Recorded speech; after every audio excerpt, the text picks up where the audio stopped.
the blame. I've seen the world go down in flames. I've felt the strain of every loss I can't reclaim. Our steps retraced from when we went our separate ways. I've missed these days. I never thought we'd see this place again.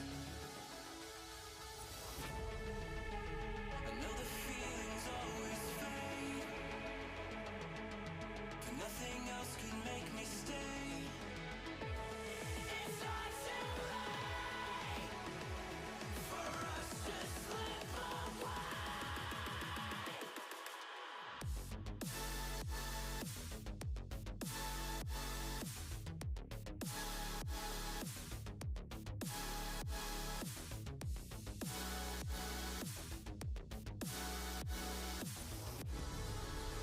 I know the feelings always fade.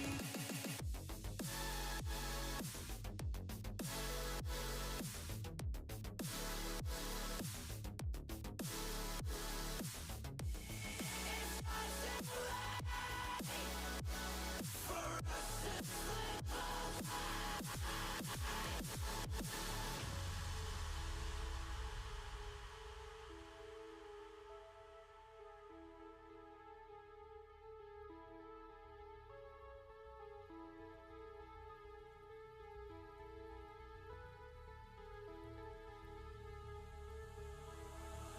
I've walked this road, the one foretold would lead us home. Our fate's unknown, but time will mend our broken bones. I've held the weight of all these years spent in decay.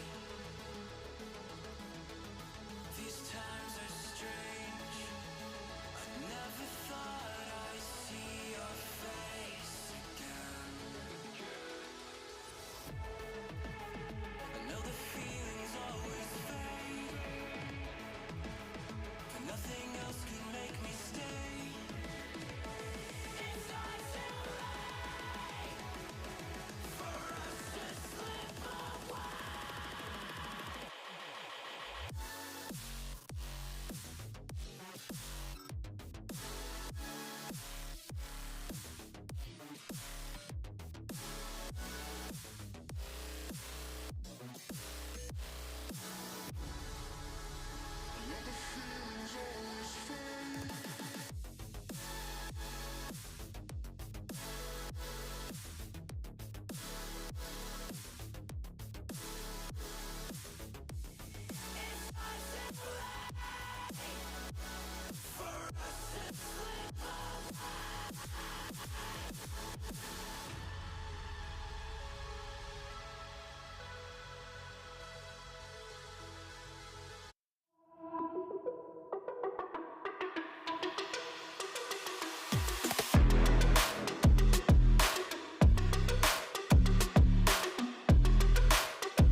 Hello everyone, and welcome to this week's broadcast of Esports Tower Rumble in Overwatch. We are broadcasting it here from the Boise State Game Pants Esports Arena, and it is time to wrap up our Esports Tower Rumble Week 3 Spring Rumble in Overwatch. Remember, this is the Rumble in Esports Tower being played on Overwatch 2 Scrim servers, so all the matches are going to be 5v5 with several rumored Overwatch 2 changes in-game.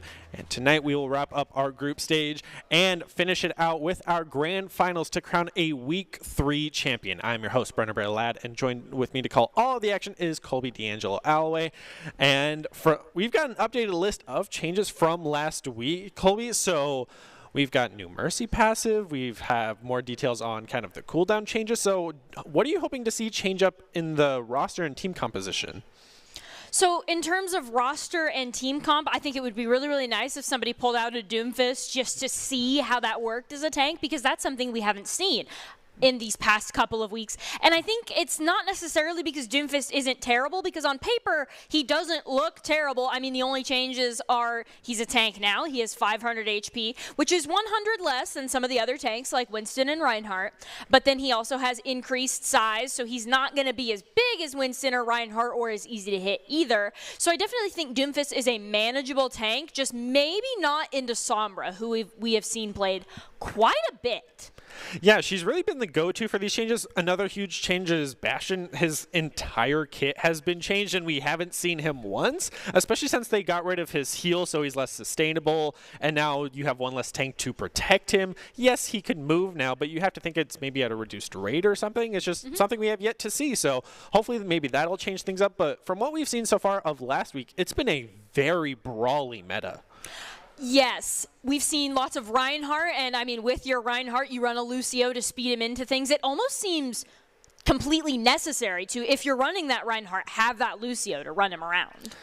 Yeah, and with this being our Esports Tower Rumble, and now with Overwatch 2 rules, this is going to be a 5v5 with some workshop competitive. This is a best of 5 with some just all-around cool stuff. So seeing as this is new stuff means it's cool stuff. With the map order going control, escort, hybrid, because these are best of 3s. And for our first matchup, we're actually going to have the newcomer team of the Tornadoes taking on the Everest. And so a team we've never seen before is going to need all the help they can get, and they can get that through Doc's keys to the game. And in Overwatch, that is to never take a fair fight. But what does that mean? To take fights in unexpected places when they are unprepared, and of course, tempo, tempo, tempo. These are brought to us by the Esports Tower, where you can scroll for pro advice at esportstower.com, improve your game sense, improve your team play, and improve your performance under pressure. You'll get matched with great players and professional coaches to help you rank up. Well, as I mentioned, our first match of the night is the Tornadoes taking on the Everest, our two returning teams that we know and love of the Wolves and the Everest, taking on the Cyclones, Tornadoes, and Tsunamis. We saw the Cyclones and the Tsunamis last week, but now Tornadoes are coming into this Rumble taking on the #1 team. What are you hoping to see from them to take down the champs? So the Everest have been our #1 team in almost every Esports Tower Rumble we've done so far, and there are a couple of big reasons for that. One is individual mechanical skill. The Everest are almost unmatched when it comes to just individually being amazing at their heroes. And then the other thing that is really important for the Everests winning is the amount of aggression that they have. They are 110% all the time. They are in your spawn doors. They are camping you. They are not letting you set up. And so I think the biggest key to victory against the Everests would be, I mean, first of all, try to win that mirror matchup, but if you can't, you need to punish them for their over-aggressiveness, because you can almost bank that they will always push you, and you need to be ready for that, and you need to eliminate some people in rotation. Yeah, so some really good keys to try to help the Tornadoes out, but we have yet to see them, so hopefully some surprises may come out, some maybe even, you know, like you mentioned, the Doomfist, and like I said, the Bastion, some new faces that can really just give us something new and exciting to talk about. Might change things up and even throw Everest for a loop, because this is new for everybody. Like we kind of coined, this is competitive testing and kicking things off on Ilios. Already we're seeing both the Bastion and the Doomfist. Hey, that's exactly what we're looking for. I really hope Lyric stays on that Doomfist, because I am incredibly excited to see how that tank is going to play out. And again, just a reminder of the Doomfist tank changes, he is now obviously a tank. He has 500 HP, which is 100 less than Winston and Reinhardt. But his size has been increased, but again, not quite as big as some of the other tanks, as you can see him in that corner over there. And we have Bonesaw on the Bastion, who we've seen Bonesaw play Bastion to great effect in previous matchups. So we'll have to see if he can do that against the Tornadoes. Yeah, Tornadoes also having a little bit familiar faces on their squad of a Diamond Dog and Panda squad. And the Everest still having their main core roster of Lyric and Bonesaw, Gambler, not Doomfist as well, but so far, nobody's really yet to take the point, but Bonesaw with the new Bastion getting a 2-piece onto both DPS and Gambler picking up triplet as well. Diamond Hog was able to secure the point though and take down Lyric. But now Tornadoes rotate over, get a 2-piece onto the Brig and the Hamster, and that's the point for them. The Tornadoes don't really have a front line with this current comp right now, so it's actually, yes. So if the attacking team can get on that Ana with no front line and it's just up to her own positioning and maybe some Lucio peel, I think they can pick this up. Yeah, so Doomfist, not noticeably that bigger, but has definitely been succeeding at the tank role so far, especially both support. Okay, so he's definitely a little bit bigger for that size comparison, taking up the whole doorway, as Tornado's actually picking up a lot of eliminations here with Bonesaw and Mapsy taking down the Wrecking Ball and the Echo. Early on, we saw both supports get eliminated. Right now, Tornado's doing very well. Especially because of Bonesaw on that Bastion, I will say, has been a very, very big carry over here for the defender. They are 49% and climbing to 6% on the enemy team here. But going down one might change that. Yeah, new Bastion ult coming out here. Unable to see it, just see the mortars coming down from the sky. Also, Mapsy going in, looking for that nice EMP, even right into their spawn. Even the poor Zenyatta doesn't get a chance to survive out of it on a 10-player kill streak, no less, as the rest of their squad just wiping out the opposing team. This is that touch spawn door challenge that we were talking about. Just the levels of aggression are absolutely off the charts sometimes. And it really feels like Diamond Dog, besides that first kill and the elimination on the Lyric, they haven't really been able to get a foot. But with Panda Squad getting a huge pulse bomb onto Bonesaw, that might turn things around. Yeah, and a great two-man EMP coming out from Mapsy. He gives them that little bit of an edge, but being down a team member, they're going to have to try to fight this rally coming out from the Brig of the Everett. Is finally getting a solid push onto Car as they get to that 99% going into overtime. So the Everett's have to just maintain this point hold as they do lose that Brig to Bonesaw on this Bastion. Seems the Bastion changes are just doing absolutely phenomenal right now. They're even able to take down Panda Squad as Gambler takes down the Hanzo. Now Bonesaw with a double taking down Diamond Dog as well. Lyric swapping over to that Wrecking Ball, knocking Triplet off the edge. That should finally be the point for them to swapping over. It'd be the end of first map one. Continuing the fight though, as Not Doomfist takes down the Brig.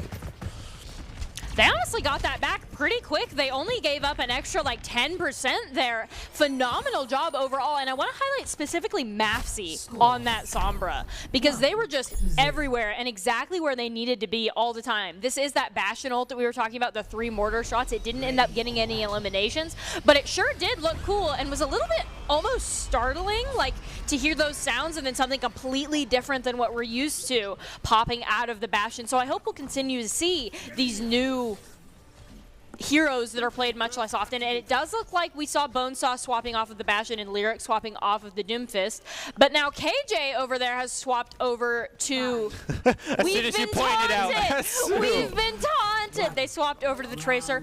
Both sides running a Sombra, however, so it'll be up to those Sombras, I think, to be the big fight determiners with hacks and marks and EMP. Yeah, and also the Everest supports have really been targeted. They usually get eliminated first time, and this time not going for the Zenyatta, who got taken down very quickly, and you can already see a little bit of the changes of whoever gets hacked has that purple eye above them, so the entire team can see wherever they are across the map. But KJ on this Tracer is going to get first blood against Lyric, quickly followed by Triplet now on the Brig, taking down Gambler. Or Diamond Dog does lose his mech in the process due to Mapsy, but Avian's going to win on a 1v1, take down Not Doomfist, and Everest once again, first ones to get the point. Which is exactly what we're looking for, especially when they got that first round loss on Control here. And usually first fight is determinant of these Control maps. So we'll see if they're able to keep a hold of it with this massive defensive advantage that they now have. Yeah, now Lyric even swapping over to the Winston and might give them the edge that they need. Very dive composition as Mapsy drops very low, but Bonesaw's going to get first blood of this team fight, taking down Triplet, quickly followed by KJ getting the revenge against Gambler. So each team is down a healer as Not Doomfist D-Mex Diamond Dog. Bonesaw can use his Rampage, taking down Panda Squad up to a double, and they secure the point, but it will cost them Not Doomfist as Mapsy takes down KJ. And that prevents them from being as aggressive as they would really like to be. I mean, as you can see, Bonesaw's weak, Lyric's weak, and so they're taking a little bit of space, but they can't push that Baby Diva, and they can't push beyond that because they just have the Lucio healing, which is kind of keeping them at bay right now. Sentence you thought you never would hear. They can't push a Baby Diva. Absolutely correct, especially with that break there. Ooh, great three-man. It's going to try to swing this fight in their favor, but Panda Squad was surviving way too long in that 1 HP as Triplet and Avian have to heal each other up, which will cost them. So now Lyric is going to pick up 2, taking down Triplet as well, but Diamond Dog is going to be able to take down Gambler as well as Lyric. It seems the Diva's coming in with a vengeance, getting a couple, but it's a brawl on point, bringing out the Blade as well to take down Avian as KJ takes down Doofus. Both Annas following back and forth as KJ even recalls in time to take down Bonesaw. This should be the Everest point, but Tornadoes are trying to just throw bodies on. A little too late. I do need to highlight Panda Squad for that phenomenal hack onto the Blading Genji, because that just shut down all of Bonesaw's plans there. They're just like, ah, yes, I'm going to get the team kill Blade, and then they got hacked out of it. So they did end up just getting Avian on that Ana instead of the 3 or 4K that they otherwise would have got, diving into all of those squishies. And also went for Genji Blade without Nano as Nano was online. So instead they're going to use it for this fight right onto Lyric on that Winston and bring out the sound barrier. Gets a triple for it. Make that a quad. They were looking for another, but seems instead they're just going to not even... There it goes. Unable to find the remaining members who have just turned tail and ran after going down 4, which is completely understandable, and this point is going to flip. Now 63 to 67, that looks like. So still a very, very close game. A little bit less close as Bonesaw gets the elimination onto Panda Squad, and Mapsy picks up Avian. Yeah, so already +2 in this fight, continuing their aggressiveness forward as Mapsy picks up the other support. So now no supports, just gonna go right into their spawn. Mapsy's looking for that EMP, but they have to leave their spawn first. Can't be that aggressive, so instead they're just gonna try to clear some space with the self-destruct. As you mentioned, that double EMP is gonna help them try to push forward. Bonesaw's even gonna bring out the Deadeye, and Lyric's gonna bring out the Primal Rage, but Everest just needed to try to get onto point. Will pick up one onto Panda Squad, who did, I guess, get out of stealth. The elimination from the Primal Rage. Bonesaw gets another, and a clean victory for the Tornadoes. And we were kind of expecting the team that first got on there to continue to hold, but they were just torn apart by the massive aggression coming out, especially from the Sombra, the Mafsy, and Panda Squad. They both did a phenomenal job. Something specific that I do want to talk about with the Sombras is how slow her ultimate charges now. So, like, it used to be you could charge an EMP in, like, one really, really good fight, and that is not the case anymore because hack and EMP does so many different things. Like, Sombra's hack now also marks a target, so everybody knows where they're at, and Sombra does additional damage to that target, which can sometimes feel really oppressive to go against a good Sombra. Yeah, those Anas were getting really torn apart in the backline. Both the Brig and the Ana she has probably the highest single target damage now, besides maybe Echo and her beam, but her beam also requires them to be at half health, whereas Sombra can now just do it as soon as she hits her right click. So it's pretty a dominating ability. But heading over to a map 2, it has been decided on Route 66, my personal favorite. But with these changes, I still expect to see a strong Bastion coming out here with how well he performed on Ilios. You're absolutely right. Bonesaw in particular did an amazing job on that Bastion, so they could pull it out on Route 66. It looks like double sniper instead. Yeah, and it looks like there are some pretty significant swaps on the sides of both teams, just kind of subbing people in and out. For the side of their Tornadoes, they now have Bladon and AME in, but they still have Mapsy on that Genji and no Bastion. Ooh. Yeah, but First Blood's going to go over to the side of the Everest with Panda Squad taking down not Doomfist. Ame's just been untouched, raining out as many bullets as he can, but his team's just getting taken down with Blade on Gambler and Mapsy, all taken down by different members. Panda Squad does close that team fight out with a double, but this card's just been moving, and Tornadoes really just got taken apart there. The defenders were way too split, and none of them could do anything to help the other, and so now they're swapping into double main healer, and with no distinct front line, it's Gambler and not Doomfist are going to have to do a lot of peeling for each other and position themselves very well. to not get eliminated. Yeah, it's going to be playing around that immortality field, which is a big cooldown if it gets burned, but already Bladon's going to get that stun between the break, dropping to about half HP, but still surviving that 500 HP, paying off as Mapsy picks up one onto Avian, but now trading out with KJ, as well as Gambler taking down Panda Squad, then Chum's Thumb and KJ picking up both Bladon and Gambler. Now AME with the Rockets takes down KJ, and Triplet finishes off not Doomfist. It's just huge trades across the board, with only one member of each team surviving. Diva able to come back in time, but Mapsy coming out of nowhere. Triplet was super weak and living on a prayer there with like 2 bars of HP. So Mapsy just saw the opportunity and took it going onto that break. And the Tornadoes really need to come up with something to defend this cart better, as now they're just throwing bodies on the point. Yeah, being able to defend himself against Mapsy on that Tracer, as Bladon is able to demech Chum's Thumb. So they are at least plus half in this fight as soon as they lose Gambler. I would say they're down the main heals, but they do have not Doofus now on the Moira, bringing out the sides for AME, as well as Triplet with the rally to keep himself alive. But Mapsy is able to get the elimination onto Panda Squad. It seems Tornadoes are doing their best to hold him here, as not Doomfist also gets the elimination onto the Baby Divas. Chum's Thumb, Bladon gets the elimination onto Triplet, AME finishes off Avian, and Mapsy even uses the Pulse Bomb to eliminate KJ now on the Soldier. And the Everest have been knocked off the point, so now the Tornadoes can like afford to spread out and take the defense that they want. I would like to see Bladon go in early with that Doomfist, and then his healers be there to back him up with an immortality field and some healing in the middle of that, especially in this room. This would be a huge opportunity, and Doomfist is going to go in. Yeah, so with not Doomfist getting the first elimination of the ball, as all Morars know you only throw right-click balls to get the elimination onto Panda Squad. This is a good start, but already it seems the Everest are just going to kind of back off after losing that one team member. Instead, Tornadoes are going to take advantage and continue to push forward, getting an elimination onto Avian, as well as AME getting with a double onto Chum's Thumb. Mapsy's going to finish off Triplet as KJ does take down Bladon, who got a little bit over-aggressive, but another solid team fight for the Tornadoes. The Tornadoes do have to back up a little bit just because they're down their main tank, and so I would really like to see the Everest come up with some ultimates while the Tornadoes are down their only tank. This is the time to use them for sure, especially when they only have 2 ultimates now, just getting up to 3. But the Everest are holding on to 4 of their 5. Chum's Thumb even gets the elimination onto AME with the boosters, just charging into this space as Mapsy picks up Panda Squad once again. It's really the duel between Mapsy and Panda Squad again and again, bringing out the Coalescence for not Doomfist.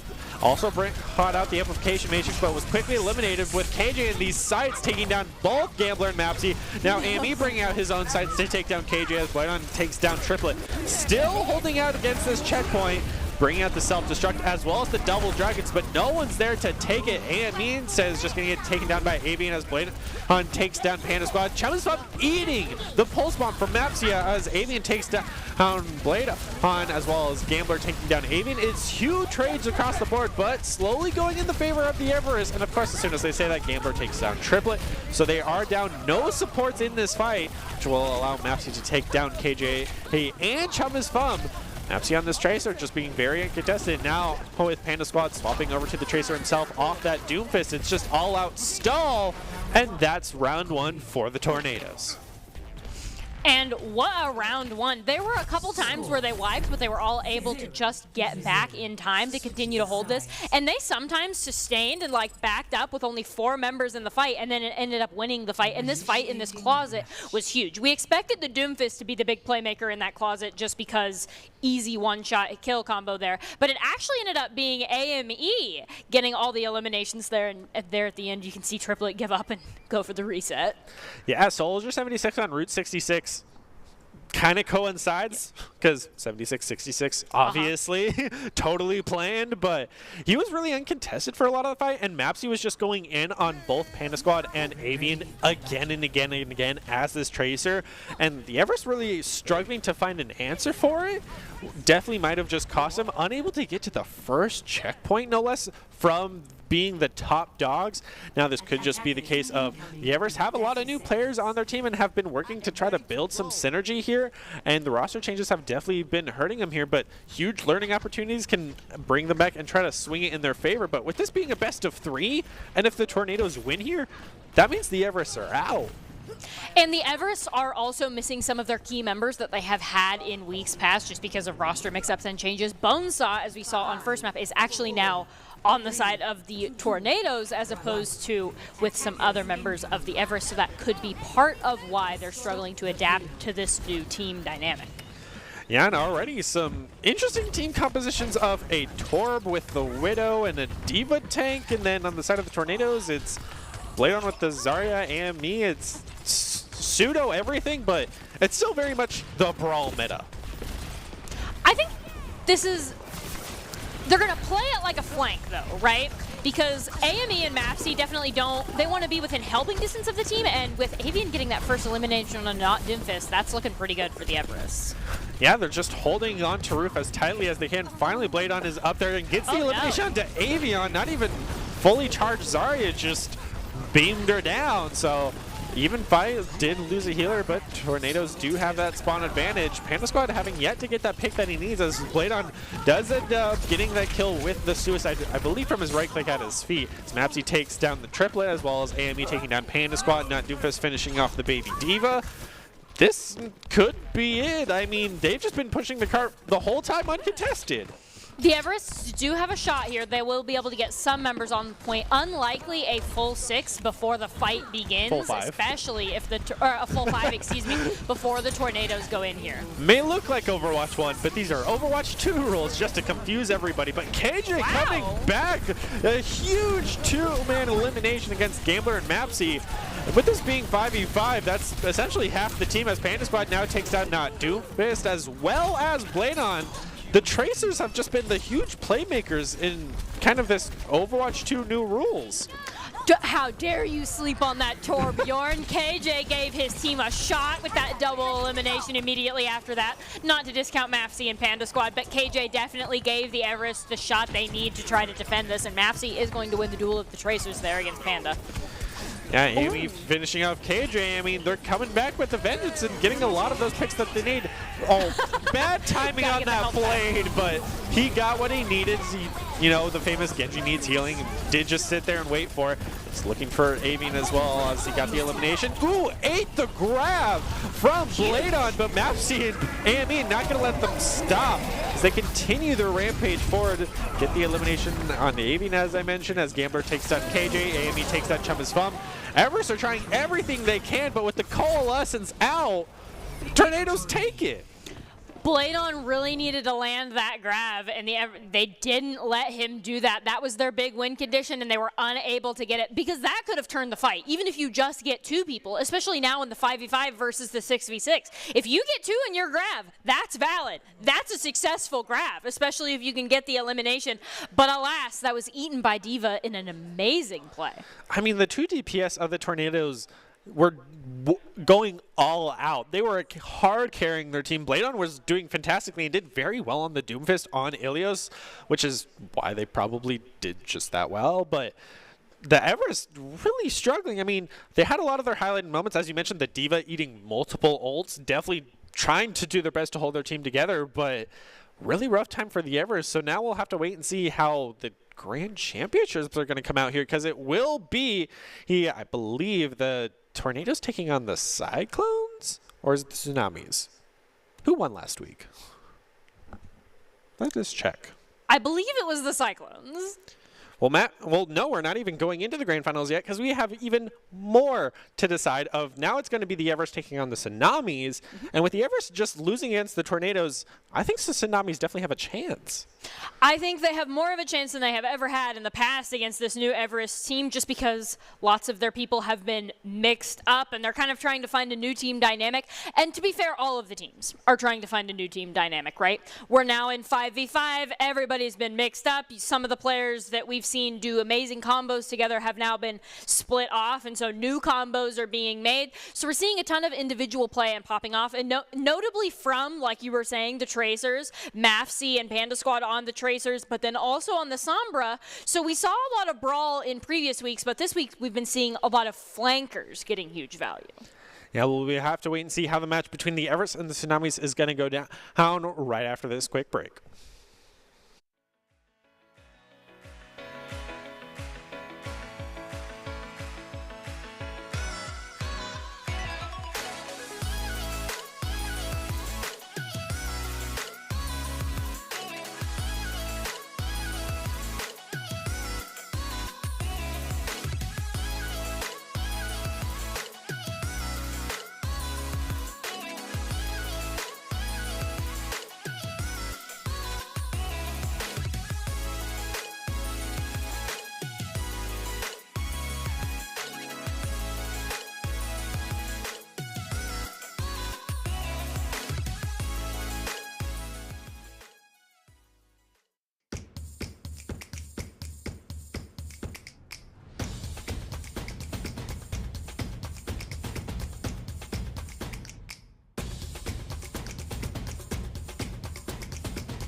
Visit NationalGuard.com to begin your guard adventure.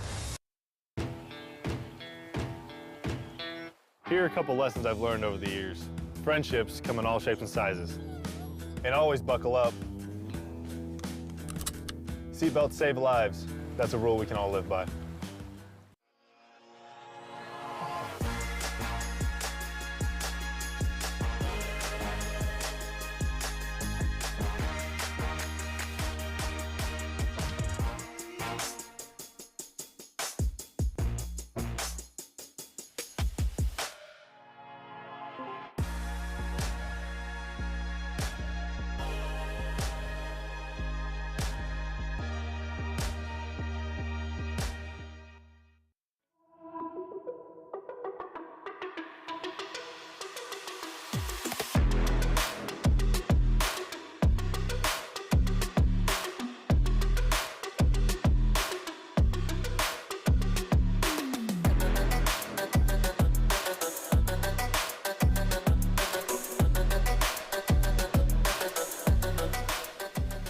Hello, everyone, and welcome back to this week's broadcast of Esports Tower Rumble in Overwatch. We are broadcasting it here from the Boise State Game Pants Esports Arena, and it is week 3 of our Spring Overwatch Rumble. We just saw the Everest suffer their first loss of the spring season, and now headed to regroup quickly in order to make the grand finals in our next upcoming and final group stage game between the Everest taking on the Tsunamis.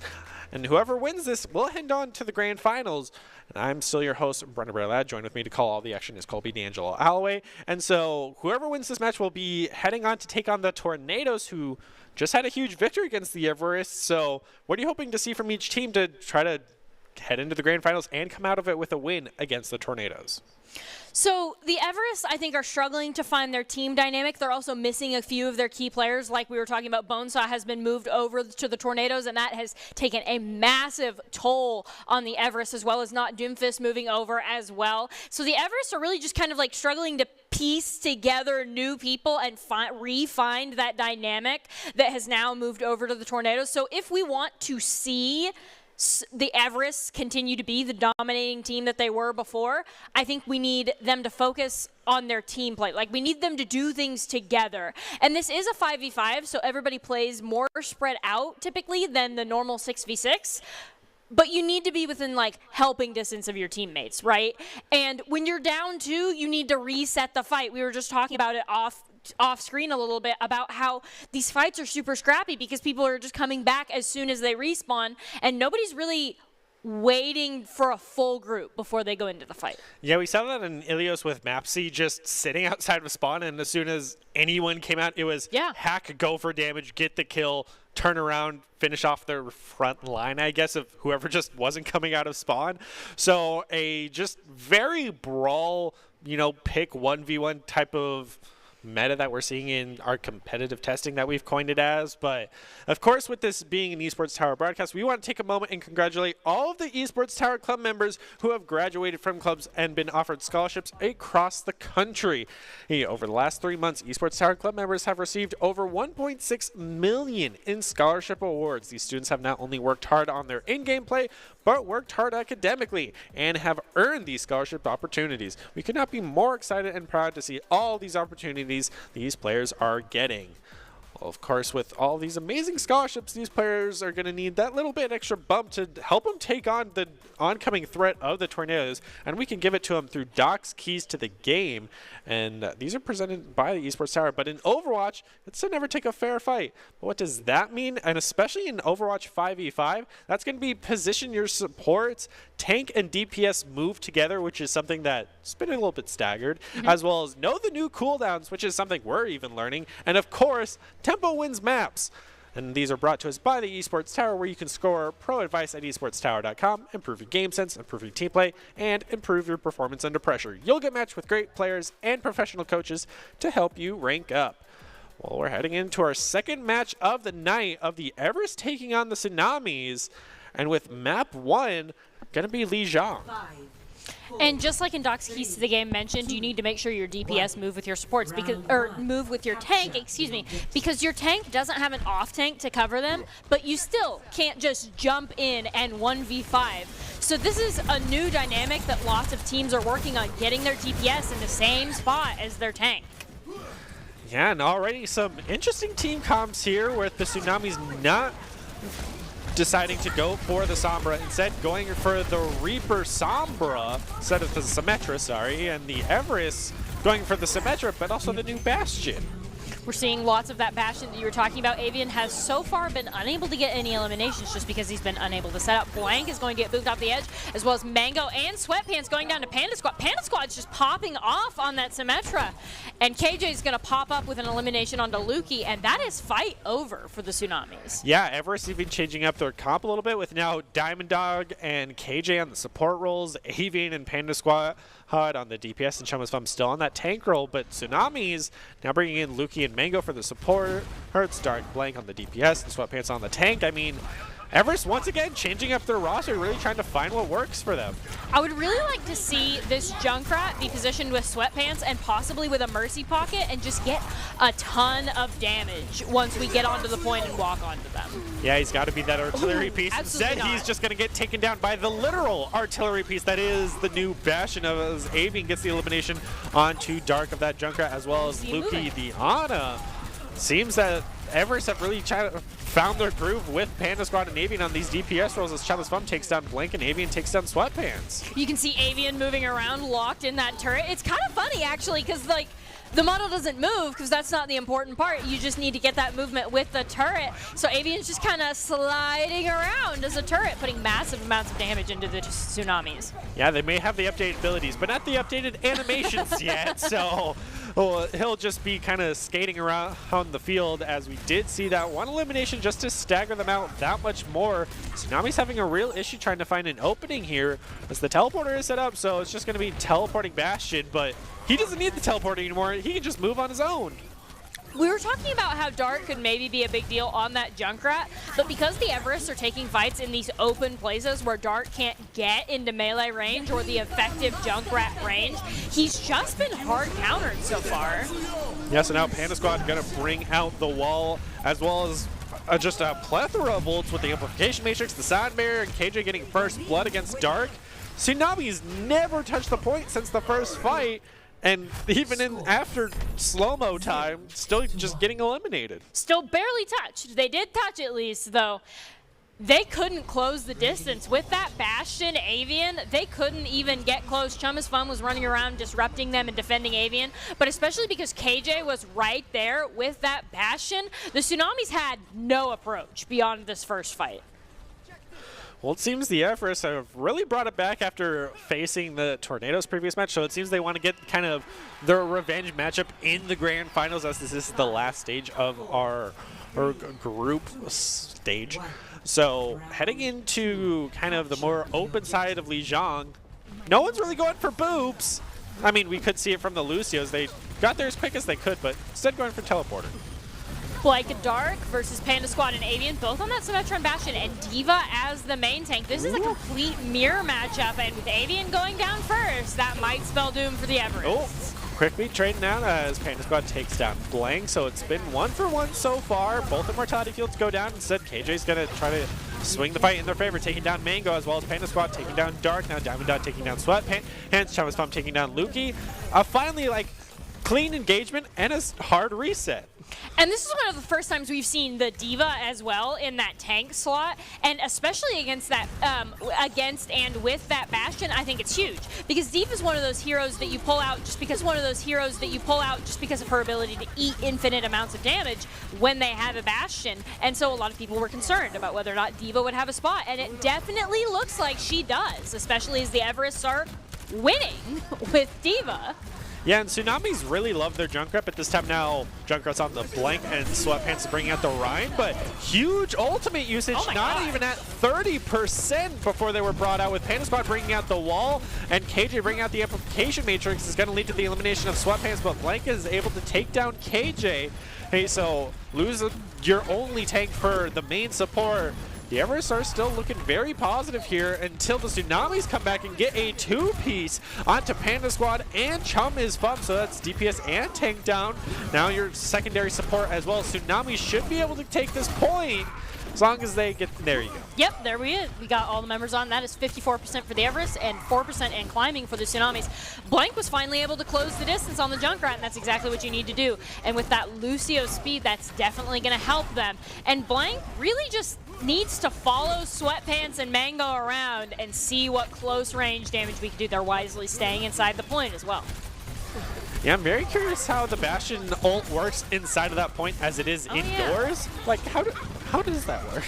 I'm very curious to see how this might play out, especially with Avian staying on it. But instead, we won't see anything from him as he is eliminated by a 2-man tire from Blank, also taking down KJ as Luki eliminated that immortality field.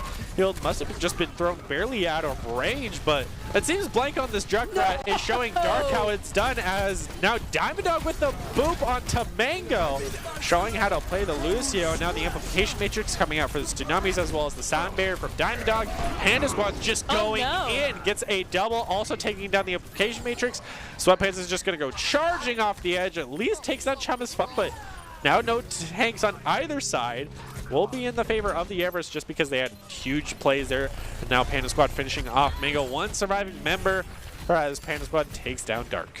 I think that was a little bit of a misplay on that Ryan Shatter. Charging off the map is definitely not what you should do. You could have demeched the D.Va and gotten the double elimination on the other 2 shattered people, but instead you went flying off the map, and I think it's going to cost them, the Tsunamis, some percent here. I mean, we were unable to see how that Bastion worked as it was even fought off point, but Everest going to come away with a clean teamfight engagement, and as the Everest did also commit the Amplification Matrix to zone out the Tsunamis, Tsunamis running out of time. They do have the EMP though, which could be huge, and they have the possibility to use an aggro beat or the beat for the blade. And Diamond Dog getting the boop on the Sweatpants. Ooh, that's looking pretty EMP good as well as the elimination of the Avian comes out, but Panda Squad with the blade's going to pick up too, as Luki just has to jump off the edge to go for maybe more of a reset, but Tsunamis couldn't afford it, and that will be Lijiang Tower for the Everests. They jumped off for the reset, but there was no time for the reset just because it was 99, and that was their only fight. Panda Squad. The EMP landed onto everybody seemingly except for Panda Squad, who was able to pull out that blade, and that ended up spelling doom because Sound Barrier was used just before that, so couldn't be used reactively for the blade. So they just won that fight. Yeah, Everest have really brought it back. It seems Lijiang Tower's just very much their map, or maybe there's just this new team comp of they've been changing out a lot of players and changing out even the roles. So maybe some people have preferred roles and just forced into others to make compensation for other players. We don't know, but Everest really coming back and showing kind of why they were the top team beforehand. But with map number 2 being decided on Blizzard World this time around, so now we're going from Escort to Hybrid as map 2. Blizzard World is not a map we have seen with Overwatch 2 meta yet, so what are you hoping to see from the team comps? So the Tsunamis like to run the Brawl comps, they like to run the Junkrat, they like to run the Reinhardt, and they're going to struggle a little bit with that on First Point Blizzard World, and it actually looks like they have just swapped. They still have that Junkrat, they still have Dark, and it looks like the Everest are still with that Bastion, but now with Diamond Dog on that Mercy as well, and Panda Squad on that Pharah. I would be curious as to why they wanted the Ana over the Baptiste, especially for the Bastion. Maybe because he could move now and wouldn't stay inside of the immortality field? Maybe?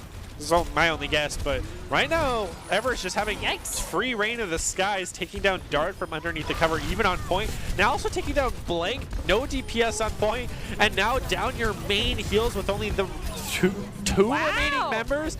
That's practically a team wipe if you ask me. Just respawns were off, and in one main fight, the Everest have taken the point.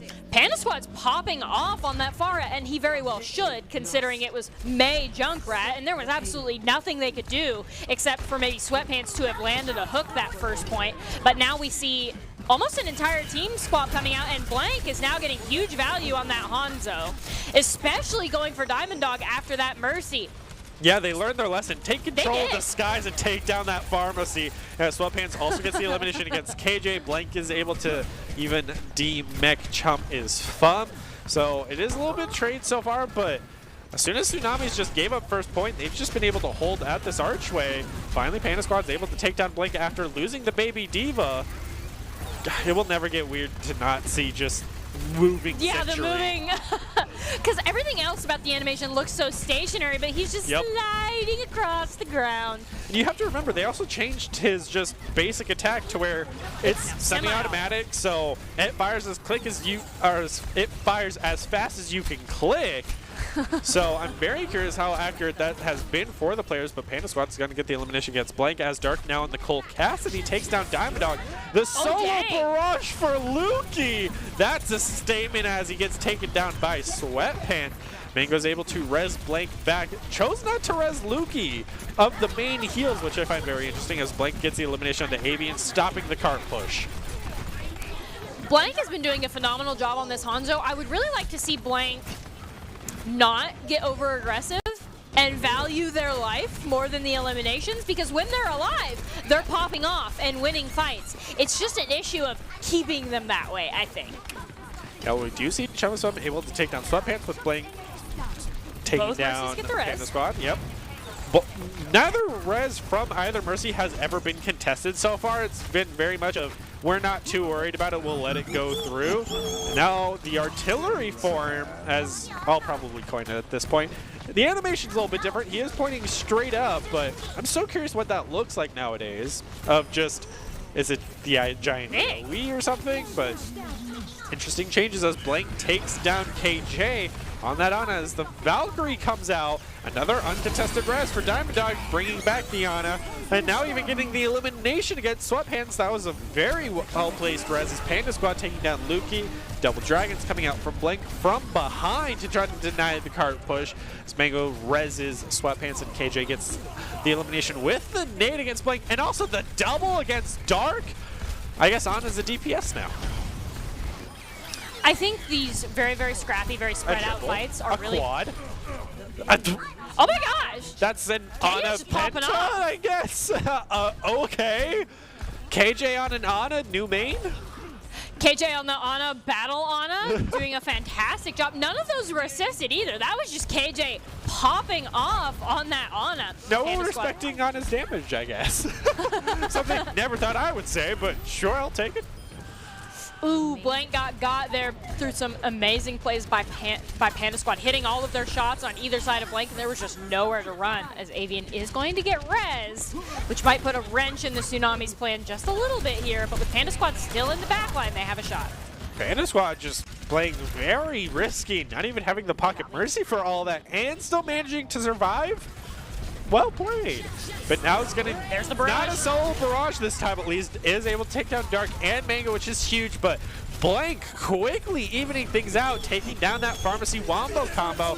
Now the artillery form is going to come out for Avian, and also we have two Avians. Okay, there was two Avians for a second, but that must have been a glitch in the UI, as Blank is able to demech Chummins and take down Avian as well. This might be a reset for the Everest, but with how brawly this is, they're not going to let it die as Diamond Dog gets the res on the Avian uncontested. This fight's still going. Blank can't get a good angle, immediately gets eliminated by that Bastion. You still don't want to look at a Bastion. He only has turret for 10 seconds, but it's still a very scary 10 seconds as both Sweatpants and Blank are just melted in the face of Avian. Yeah, Avian able to take down Dark as well as Lukey finally is able to take down Panda Squad, but Diamond Dog is going to bring out the Valkyrie to keep his teammates alive as KJ brings out the Nano, so Avian's just going to go ham with it and get a triple, make it a quad. Can he make it the penta? And KJ's going to take it. And, you know, we saw KJ popping off earlier, so this is just, and then Avian ended up, or Panda Squad ended up with a final elimination after after KJ popping off. So it really just feels like all members of the Everest are putting a very vested effort into eliminating the Tsunamis here. Yeah, and it paid off for them. They got all three, or both checkpoints and first point, but they got first point within the first fight. Now, it was a very bit longer fight, and Panda Squad got taken out pretty much right out of spawn gate, and so the res had to be used, but Tsunami's just unable to really bring it back since then. They held him around the first checkpoint for a pretty decent amount of time, but once this cart kept going on the second and final point, they just really couldn't stop it. Panda Squad was having a huge field day on indoors, which is something you never think you would say as Farah indoors just excelling at her job. So Tsunamis, what are you hoping to see from them on the defense to really bring it back?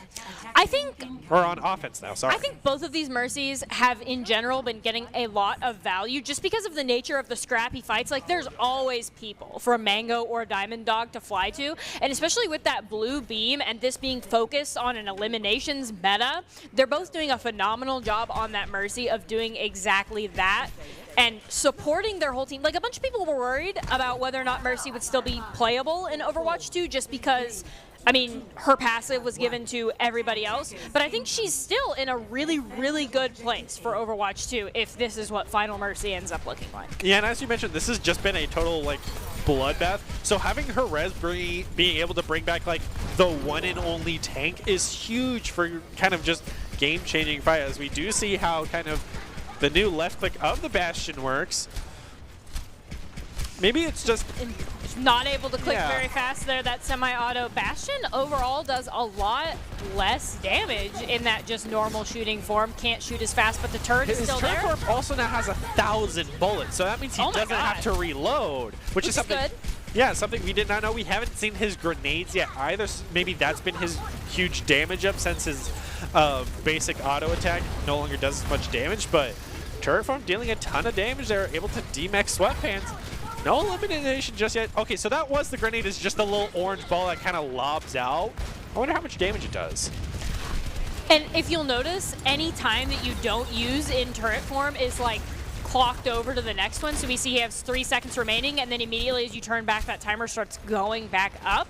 So if you don't use all of your time, you can kind of like use, like, turret form comes back faster.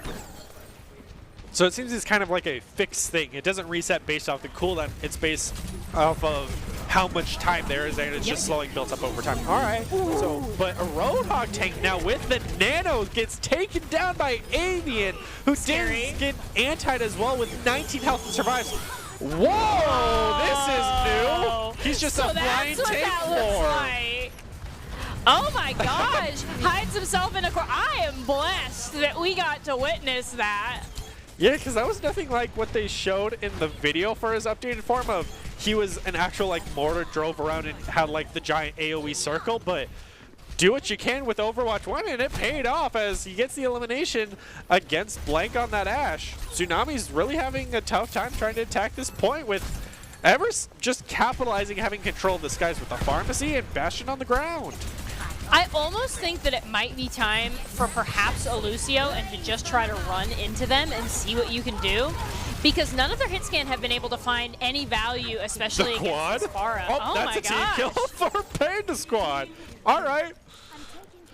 Somebody's got to do something about that Farah. And Blank and Dark have so far, even with the pocket, been unable, like, Panda Squad's been uncontested just because everybody is also so concerned about Avian putting huge amounts of damage on the ground. At this point, the Tsunamis might want to swap their comp and try to win the ground battle before the Farah can do anything. Yeah, they're definitely having a split target prioritization, trying to focus on the skies, but Bastion slept. Could be the leg up that they need for just a little bit, but instead the Valkyrie and the self-destruct is going to come out. Oh my gosh. But consistently, again and again, Blank has been taken out first in these team fights. Now Sweatpants finally able to take down Avian, but Panda Squad being uncontested in the skies gets a 2-piece against multiple members of Tsunamis. Now also Diamond Dog with the Battle Mercy. Let's go, taking down Mango, as well as Chamas Fum getting revenge onto Sweatpants. I definitely think they should take your advice at this point. Try to win one of the two skies or grounds, and they just haven't been able to do that yet. Also, Blank getting eliminated every first time. Which is not helpful, especially Not at because he all. was their carry before. Or even Sweatpants could go over to the Sigma and attempt to shield off as much Farah damage as he possibly could. That would be another option for them. But they're not trying Nano? any of these. They're just still walking in with the same thing. Nano the Diva and just let Avian and Panda Squad get all the eliminations as they should, as KJ wins the 1v1 against Lukey. He and Panda Squad takes down Mango. The solo barrage attempt to hold them at spawn buys not much time in the Everest. A clean 2-0. Panda Squad was completely uncontested on the Farah. And there are a couple of options for that. And running double hit scan, by the way, two pocketed hit scans were after Panda, and Panda did not get eliminated one, except for that last time in the barrage, just as we were losing, just as we were going out of the match. Panda got eliminated. Yeah. So, but they never had the opportunity to push because Panda had uncontested control of the air. And if your DPS aren't getting the shots on the Pharah and don't have the space to respond to that Pharah, at that point, it's time to change something in your tank lineup, right? And some options that could have worked were like Sigma to try to shield off the Pharah. That's something that's been used to great effect. Or even a D.Va, because D.Va's whole point is to eat spam. And the whole problem they were having with Panda is spam and eliminations and things like that. So I really just think that Roadhog might not have been the play.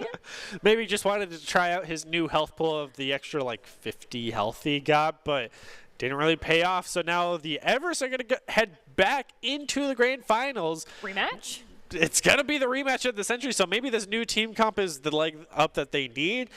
So we'll have to wait and see, but you'll have to stick around and wait and see and enjoy these messages we have for you. Here are a couple lessons I've learned over the years. Friendships come in all shapes and sizes.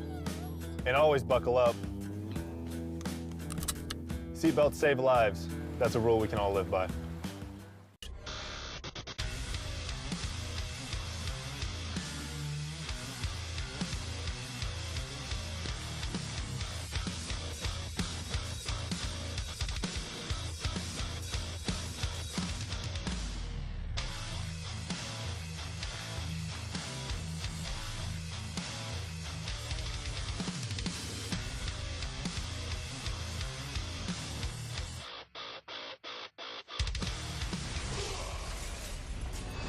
Visit NationalGuard.com to begin your guard adventure.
Hello, everyone, and welcome back to his broadcast of Esports Tower Rumble in Overwatch. We are broadcasting here from the Boise State Game Pants Esports Arena, and we are on to our one final match left in our Week 3 of the Spring Rumble. It's the Tornadoes who took down the Everest in the group stage, but can they do it again in a best-of-5 for the Grand Finals? I am your host, Brenna Bear-Ladd, and join with me calling all of the action is Colby D'Angelo Alloway. It's the rematch. We just saw Tornadoes take down the Everest in the group stage, as I previously mentioned, and now They're at it again in the grand finals, but this time in a best of 5. So what are you hoping to see from the Everest now that we've seen them a little bit more play, changing up their roster again, now taking on the Tornadoes?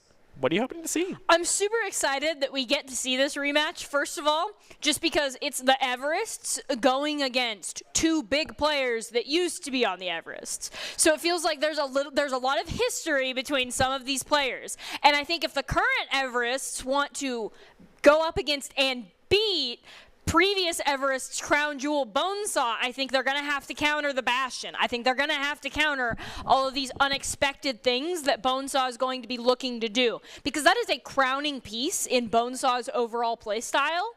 They like to do unexpected things, and so it'll be up to the Everests to be on high alert for whatever Bonesaw is going to pull out. Yeah, and if you can't get Bonesaw, get not Doomfist, because he's the backline keeping him alive. Right. And so the Everest are going to really need all the help they can get, and we can provide it to them through Doc's keys to the game. And now they are updated for Overwatch 2 in these 5v5 meta, and that's going to be position your supports. The tank and DPS need to move together. And of course, know the new cooldowns, because it can throw you for a loop. And of course, something we've touched on again and again and again is tempo wins maps. And these are brought to us by Esports Tower, where you could score pro advice at esportstower.com, improve your game sense, improve your team play, and improve your performance under pressure. You'll get matched with great players and professional coaches to help you rank up. Well, this is the grand finals of the Week 3 Spring Rumble, with the Tornadoes taking on the Everests, and with map 1 being Busan.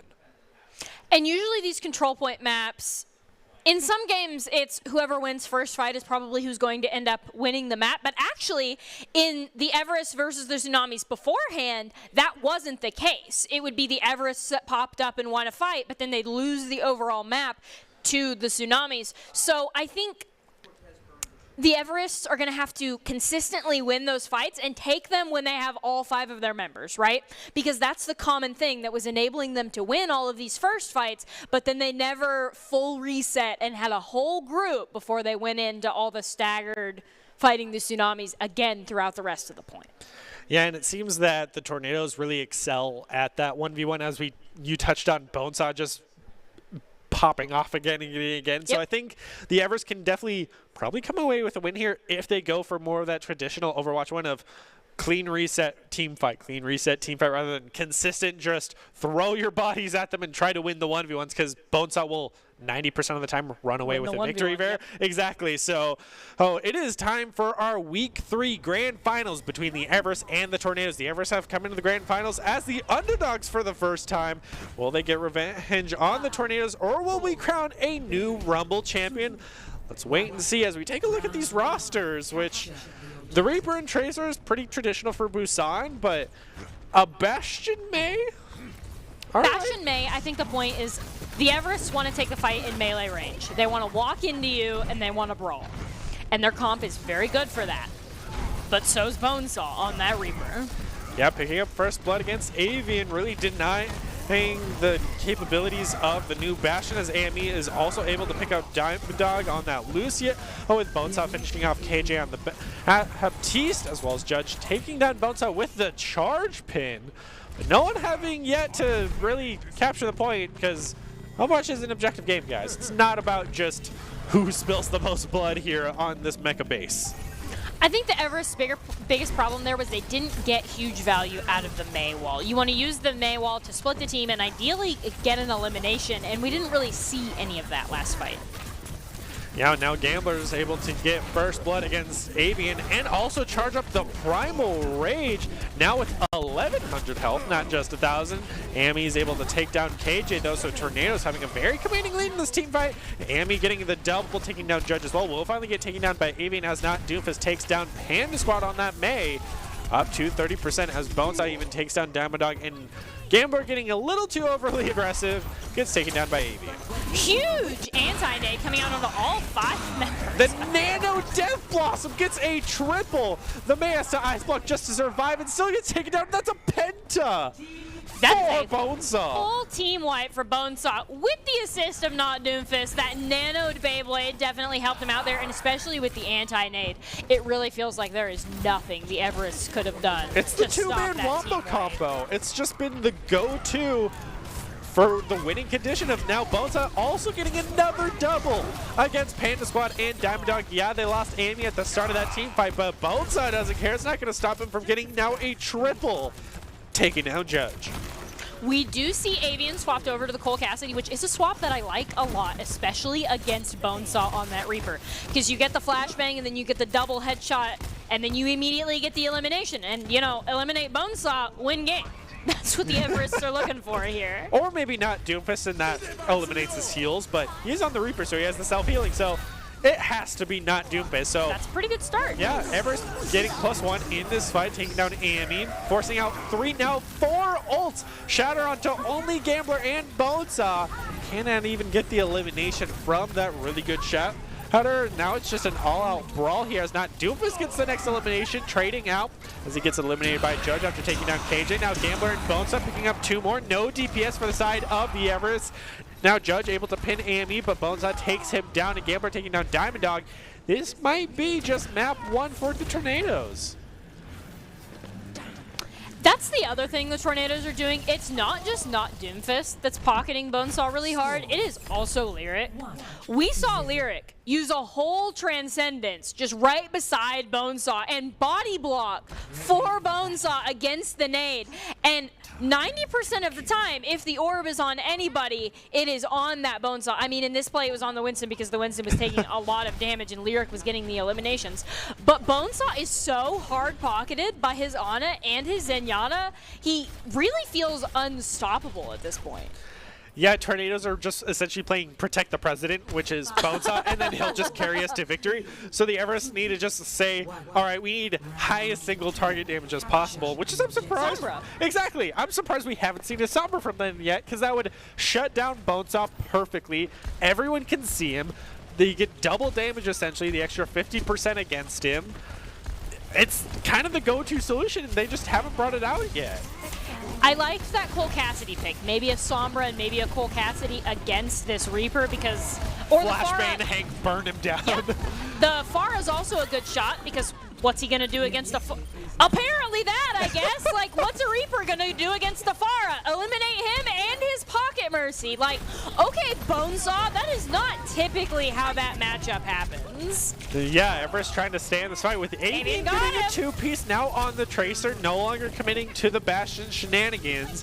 But with Baby Diva trying to take down the new Winston, not gonna allow. Okay, Oh, that was a bit of a Dog. cheeky res to go for that Diamond Dog. Quickly taken down by Amy now on the Tracer as Amy is able to take down not Doomfist, but Gambler comes back, takes down KJ, who trades out with him. But Amy on this Tracer is just going to continue to get those eliminations. Now, no DPS remaining for the side of Bonesaw the was Everest. just emoting, and so Diamond Dog went ahead and battle mercied him. We love the battle with the help mercy. of Judge. We love to see that special. That's the punishment we were talking about. There it is. But Diamond Dog's going to get eliminated, and that is less of a fight for the Everest here. Yeah, Everest just continue to brawl on the point. No one having yet to take control over it and build a percentage. It's just been nothing but brawl. And now even the pulse bomb coming out and the self-destruct. That's 2 ultimates before the point hasn't even been taken. Oh my and with gosh. a triple for the side of the Tornadoes, and Diamond Dog with another very ballsy res for him. Gonna get denied by Amy, and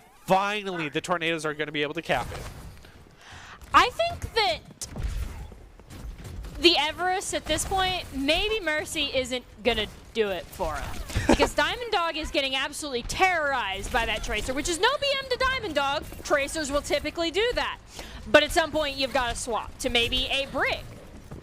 But Brig would be a fantastic go-to, as she hasn't had the updates yet, other than she just has passive regen, so would be a great swap. But Bonesaw's going to ended up trading out, able to take down Diamond Dog, but get taken out by Judge. Now Gambler taking down Panda Squad, looking to try to even things out here, but now a great nano onto Andy. He's going to get the elimination onto KJ. Also not Doomfist picking up one onto Judge. The pulse bomb is going to come out from AME and end up missing as not Doomfist gets a double because, you know, battle on it.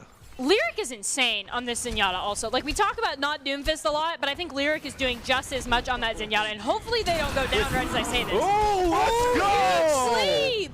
That's a huge plus for the Evers able to sleep. They do lose Diamond Dog in the process, but they're right next to Spawn, so how much did you lose in that fight? Pulse Bomb did come out from Avian and pick up Lyric there, so now Diamond Dog's just going to come right out of Spawn with the Valkyrie to try to come back as quickly as possible. I mean, Panda Squad, as soon as he went to the Cole Cassidy, gave his team exactly what they needed. That flashbang was beautiful. And Panda Squad is also a DPS that Cole Cassidy is truly fearsome in the hands of, but its Gambler is just going to jump in with the support of both of his healers and his Tracer and get canned. Diamond Dog finally gets a res, but immediately gets eliminated for it. As they should be. And absolutely, and especially with that triple Zenyatta assist on all of that, that was Discord after Discord after Discord, just following where AME was at. It feels like the Tornadoes have a team dynamic that the Everest just cannot match right now. Exactly. Protect the president. Bonesaw. But AME, towards the end, just completely owned it. Yeah. Tearing the team apart on that Tracer, especially. And with... So, Zenyatta Tracer is a duo that not many people typically think about. Like, you think about Far Mercy, you think about, like, Cole Cassidy Mercy or Ana Genji, but Tracer Zenyatta is also a really big DPS support matchup that is huge and gets huge value because you just Discord and the Tracer one clips and you do that repeatedly. And so we watch Lyric and AME do that whole second point. I would actually say that AME on that Tracer did more work than Bonesaw on the Reaper that final point. Oh, for the final point, for sure, Bonesaw had map 1 of Mecha Base, and then AME says, all right, I'll show you how it's done on point 2. And he did it, and it was perfected amazingly. I mean, at the same time, I want to highlight the Ana for the Everest. That sleep onto Bonesaw, canceling out his Death Blossom, was like, all right, you did lose the map, but... it was pretty cool. Like, come on now. Like, yeah, he was able to take down Diamond Dog, who was being a very cheeky Mercy. Like, they were going for reses they shouldn't have. They went Battle Mercy and got an elimination, which is like, as much as I respect a Battle Mercy as a Battle Mercy player, like, come on, man. Okay, to be fair, Diamond Dog, or not Diamond Dog, Bonesaw was emoting on the point. I don't know if there is a better time to Battle Mercy than the Reaper slow clap on the point. Yeah, it was rightfully deserved, but with how many cheeky reses they went for, it's like, you knew you weren't going to get that. AME was right behind you, like, okay. And then also just committing to the Mercy the entire time, not got one res that whole second map. Probably should have swapped off of it. Would have been advantageous, but heading into map 2, and it is going to be Numbani? Numbani, yes. Numbai? What? It's fine. English is fine. But double Tracer, sticking with the Winston. Gambler on this Winston has also been a huge threat. And already double out the gate. All right. Bonesaw and AME are already in your backlines together on your supports. Diamond Dog, doesn't matter if they're not on the Mercy. They cannot live against the Bonesaw AME duo. They just have the target prioritization of 2 DPS go together. Lyric throws his heal onto probably AME because Bonesaw can just heal off of dealing damage. Panda Squad's got to meet him, though. It's going to be the Tracer and Reaper battle here. So the main differences in the comp are their tanks are different. We have Monkey on the side of Tornadoes, which gives them more of a front line, but we have Chum is Fun, which gives them a bit more high ground control on that Diva. And then we have Baptiste over Zenyatta. So the Tornadoes have a lot more damage, but the Everest have more sustain. But that sustain isn't helpful if not Doomfist is just going to snipe out your Baptiste. I mean, it's that +1 DPS of, hey, Ana can help too, as Bonesaw takes down Diamond Dog. Diamond Dog is also one of those players we've traditionally seen as a tank player. Now in the support role, definitely might be an uphill battle for them, but they've had the side of KJ to help them out as well. But Everest still looking for a clean team fight re-engage, whereas the Tornadoes is constant harass from spawn. I think the Monkey is getting more value than the Diva is getting just because his dives are successful. The rest of his team is there to come up. And that Diva, she's really struggling to even get back in mech. Ooh, the Nano. Oh, even got quickly taken down with the Nano, no less. So Panda Squad showing Bonesaw how it's done. And another great stick taking down Gambler. Panda Squad able to take down that Doofus. AME is able to get the refrag onto KJ, but you are +2 in this fight. This is where you want to take the point if they can get the elimination to AME. But out of nowhere, Lyric comes flying from the high ground with the Transcendence to keep AME alive in this fight, and they get the elimination onto Diamond Dog. Now Bonesaw is back, takes down Panda Squad. AME takes down Chumma's Farm after demeching from Bonesaw. Lyric takes down Avian. 3 members push back the entire team of the Everests. The Everests got 2 takes out of that, so it wasn't all for naught, I really must say. And they also got Tranquility and almost all the other ultimates out from the Tornadoes, but they do still have Death Blossom, and AME was able to charge another Pulse Bomb. There's the Death Blossom coming out onto both supports. Brutal, but he is finally taken down by Avian on that Tracer, so Everest could try to go for a pseudo push here since they do have spawn advantage with their 2 healers, but with Bonesaw being, swapping over to the Soldier. He gave up the Reaper life. No longer an edgelord. We will probably see Bonesaw on that high ground trying to get eliminations and then running in wherever he can to get the eliminations on the ground. We currently see him on the ground right now. I would really like to see some Soldier play on the high ground, maybe even with the Ana. Might not see it with the Nano onto Avian from Diamond Dog, because Avian's unable to even get an elimination from it. Instead, Lyric's going to take down Diamond Dog, could be followed by Panda Squad, getting their refrag onto Lyric. Now Avian with the Pulse Bomb into Gambler, takes him down. Now Bonesaw taking down KJ. Hey, and the Death Blossom coming out from Panda Squad doesn't pick up anyone. Instead, AME's going to throw out their Pulse Bomb onto Avian. Panda Squad is able to get the refrag for his teammate, and finally the cart's moving. Uphill battle for the Everests. They definitely climbed the mountain there, but they did it against the Tornadoes.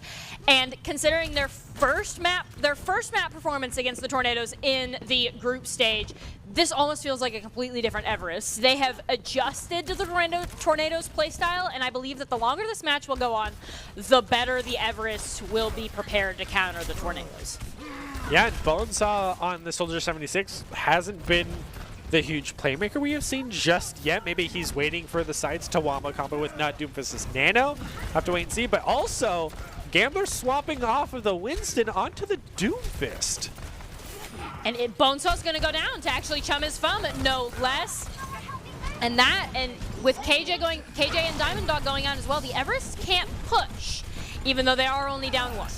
Tornadoes have been consistently targeting down the backline of the Everest, always taking down Diamond Dog and KJ first in almost every team fight, allowing Panda Squad to get into their backline and now take down Lyric on that Zenyatta. But the cart's still trying to move. Chumma's Bum just all out brawling forever until KJ is able to come back and throw down the Amplification Matrix. He's trying to zone them away from the cart, but now AME is going to bring out his own Pulse Bomb to take down Avian. Tracer's just like throwing the Pulse Bombs either onto each other or Gambler. That's all we've seen so far. You're right. And you know, it's much easier to put it onto Gambler than it is to put it onto AME or Avian. Yeah, now Panda Squad able to finally take down Gambler, who was alive for very long. Once again, AME taking down Avian. It's the battle of the Tracers as Panda Squad is able to take down Not Doomfist. Now KJ take down Lyric. The sights are going to come out from Not Doomfist in the backline, dropping down to 47 HP, trying to run for his life. But Panda Squad's just going to teleport up top and solo Death Blossom his face down. That'll be the checkpoint. The Tornadoes now do have massive respawn advantages, and with Bonesaw swapping over to the Cole Cassidy, he's decided he is really done with Avian and Panda Squad, in particular with that Cole Cassidy. Panda Squad and Avian will have to play a little bit more carefully than they otherwise would, and Gambler is going to swap over to that Diva, offer a bit more team support instead of eliminations here, and hopefully the goal with Diva is to try to eat some ultimates, especially perhaps this Amplification Matrix that's coming out, eat some of the damage from that. Yeah, probably also looking to throw out that self-destruct right in their backline if they can. This is the point to do it right between those two doors. Will allow you to get a ton of card progress, but it's the Diva 1v1 as both now on the Cole Cassidy, taking down Avian and KJ. It's not Doomfist does take down the Immortality Field, and Bonesaw now on a triple, taking down Diamond Dog. Will finally get taken down by Chumma's Fun with the refrag. But that's having to be a clean reset for the Everests. That was also right outside of their spawn, so it doesn't actually cost the Tornadoes a lot that Bonesaw was eliminated right outside of their spawn. He will be back before the next full engage here, even as Panda Squad eliminates AME. Yeah, you do have to remember, this is a best of 5 this time, not a best of 3, so Tornadoes will not win after this map. If they're able to bring it out here, but Oh, wow, that's with both a supports. ton of damage coming out into both supports, Tornadoes, no backline to keep them alive. Everest continue pushing this cart forward, might get the third checkpoint on Nubani, no less. Avian finally able to demag Gambler, but not get the elimination as Diamond Dog takes down AME. And then Transcendence comes out for Lyric. This is almost a near mirror match right now, except for the Cole Cassidy and the Reaper, and they get third checkpoint on Nubani. With 43 seconds remaining, and considering how they did the last time they fought the Tornadoes, the Everest have really kind of like elevated themselves, gotten themselves to a completely new level than where they were before. And on Numbani, I would really like to see on defense, I think their best bet is instead of flanking, I think they want to try to maintain that high ground control, first point. Maybe with an Orisa, though she is very different in Overwatch 2, so I think a Monkey would probably be the better pick there. Diva's also serviceable just because she can get in between all the other high grounds, but Monkey has been proven much more effective at diving in and eliminating things. We could see a Soldier on the side of defense. That's something that could get a lot of value here, or even the Echo that they're coming out with. It does look like they are going to try to flank with that Reaper, but both of their supports are definitely going to want that high ground. Yeah, Echo no Pocket Mercy. Also surprised we haven't seen a Wrecking Ball yet. Typically we see a Wrecking Ball on Numbani a lot of the times because, as you mentioned, can get to high low ground very quick, get the picks, and get out quickly, so. Or even Doomfist for that matter. I mean, he does work very well here, and we did just see Tornadoes bring out their own Doomfist, and he excelled. We really need to take a moment of silence for its Gambler against the Echo Reaper here, especially with that Zenyatta. I truly think that Roadhog is probably the worst tank they could have picked going into that Discord Orb, going into the Reaper, going into the Echo Beam. So this is perfect time for Gambler to prove you wrong, and Tornadoes just hard hold here, right? I mean, that'd be cool, but several people would have to not do their job for this Roadhog to get value. Yeah, we will have to wait and see, as they are immediately going for the high ground as a tightly knit push, as a team no less. This is something we haven't seen because normally it's just been brawl, brawl, and brawl. And we do actually have Mercy and A&E going mid instead of going in that top Cassidy trying to get some eliminations. Panda Squad is weak. Yeah, Avian's very low as well, just kind of waiting for Zenyatta, look behind you. Look behind you. Just give me the orb, please. Oh my god. That's exactly the dialogue that was happening. Yep, 100%. You just know the team comes for it. Please. How about now? Now? Instead, he just gets eliminated by AME on that Soldier 76. And they might get this point first team fight as AME even takes down KJ as well as Diamond Dog now on a triple.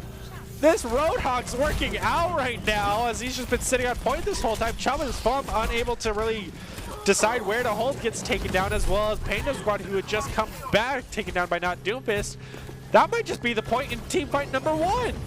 The Everest didn't get the Reaper on the Roadhog, they didn't get the Discord Orb on the Roadhog, and actually the bigger problem that they were facing was AME on that Soldier 76, and I do expect Visor to come out, preferably with a Mercy damage boost, so it'll be up to Chum is Fun to see how much damage they can eat of that going into this next fight. Yeah, Lyric never left AME's side that entire fight. It was just, here's right click and nothing else.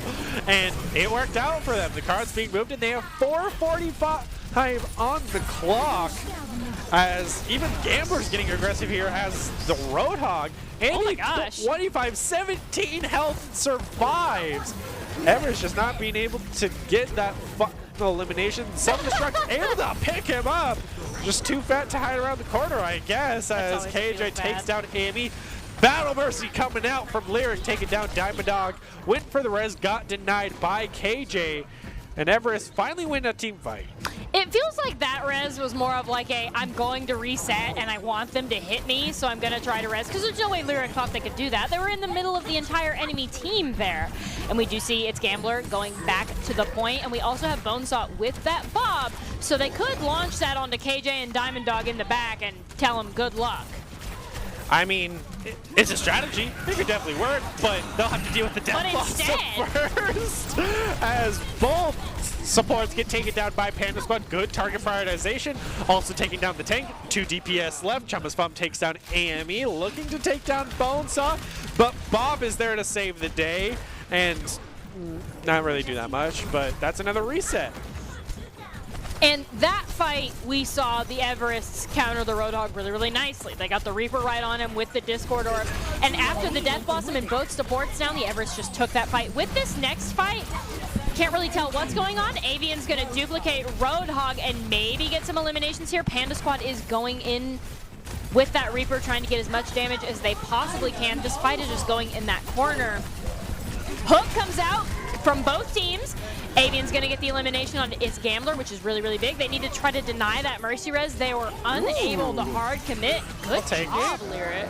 Yeah, now, the great sleep to deny the Deadeye. Valkyrie did come out from Lyric. Now Battle Mercy gets Diamond Dog in the back line. I see it's happening. Got it. No, gets Avian instead Got as Avian Gambler instead. takes down Diamond Dog. Now Bone's not taking down Chama's Thumb. That's practically a team wipe, I would call it, for the Tornadoes. But Everest have been holding them back very well. Lyric is having a field day on that Mercy. Let me just tell you, Pops Vout gets an elimination, and that's just how it's been so far. At this point, the Tornadoes have to do something about that Reaper ultimate, and they don't have a lot of options. They have the Flashbang, just like that, to eliminate Panda Squad, or they have the Hook, but they have nothing that can eat and nothing to sustain. Yeah, they'll also need to deal with the Nano Diva coming out here. She does have 700 health now, so Nano Diva is a bit of a threat, but they're make sure to demech her as quickly as possible, forcing out the self-destruct that gets nobody, sadly. Said not Doomfist taking down Diamond Dog in the backline, but Avian coming in with the Genji gets a 2-piece, make that a 3, taking down, make that a 4-piece, and that's another wipe for the Everests. And it will take the Tornadoes a little bit more than this to try to cap that point, and they're walking into a Death Blossom, likely from the high ground onto the low ground. They also have to deal with the Transcendence to keep the Death Blossom alive, and they don't have a sleep to counter it that Diamond Dog did it against the Deadeye. Yep. They don't have anything other than a Cole Cassidy flashbang, or now they don't even have the Hook, but they can eat the damage, which is big for the Tornadoes. Its Gambler will have to stay in that mech, and they're having a hard time with that Discord Orb. In comes the Bob, and the Death Blossom doesn't get one. Neither gets one. Bob ends up getting slept. The Transcendence coming out. Now the Deadeye coming out looking for the Sleep Dart, maybe?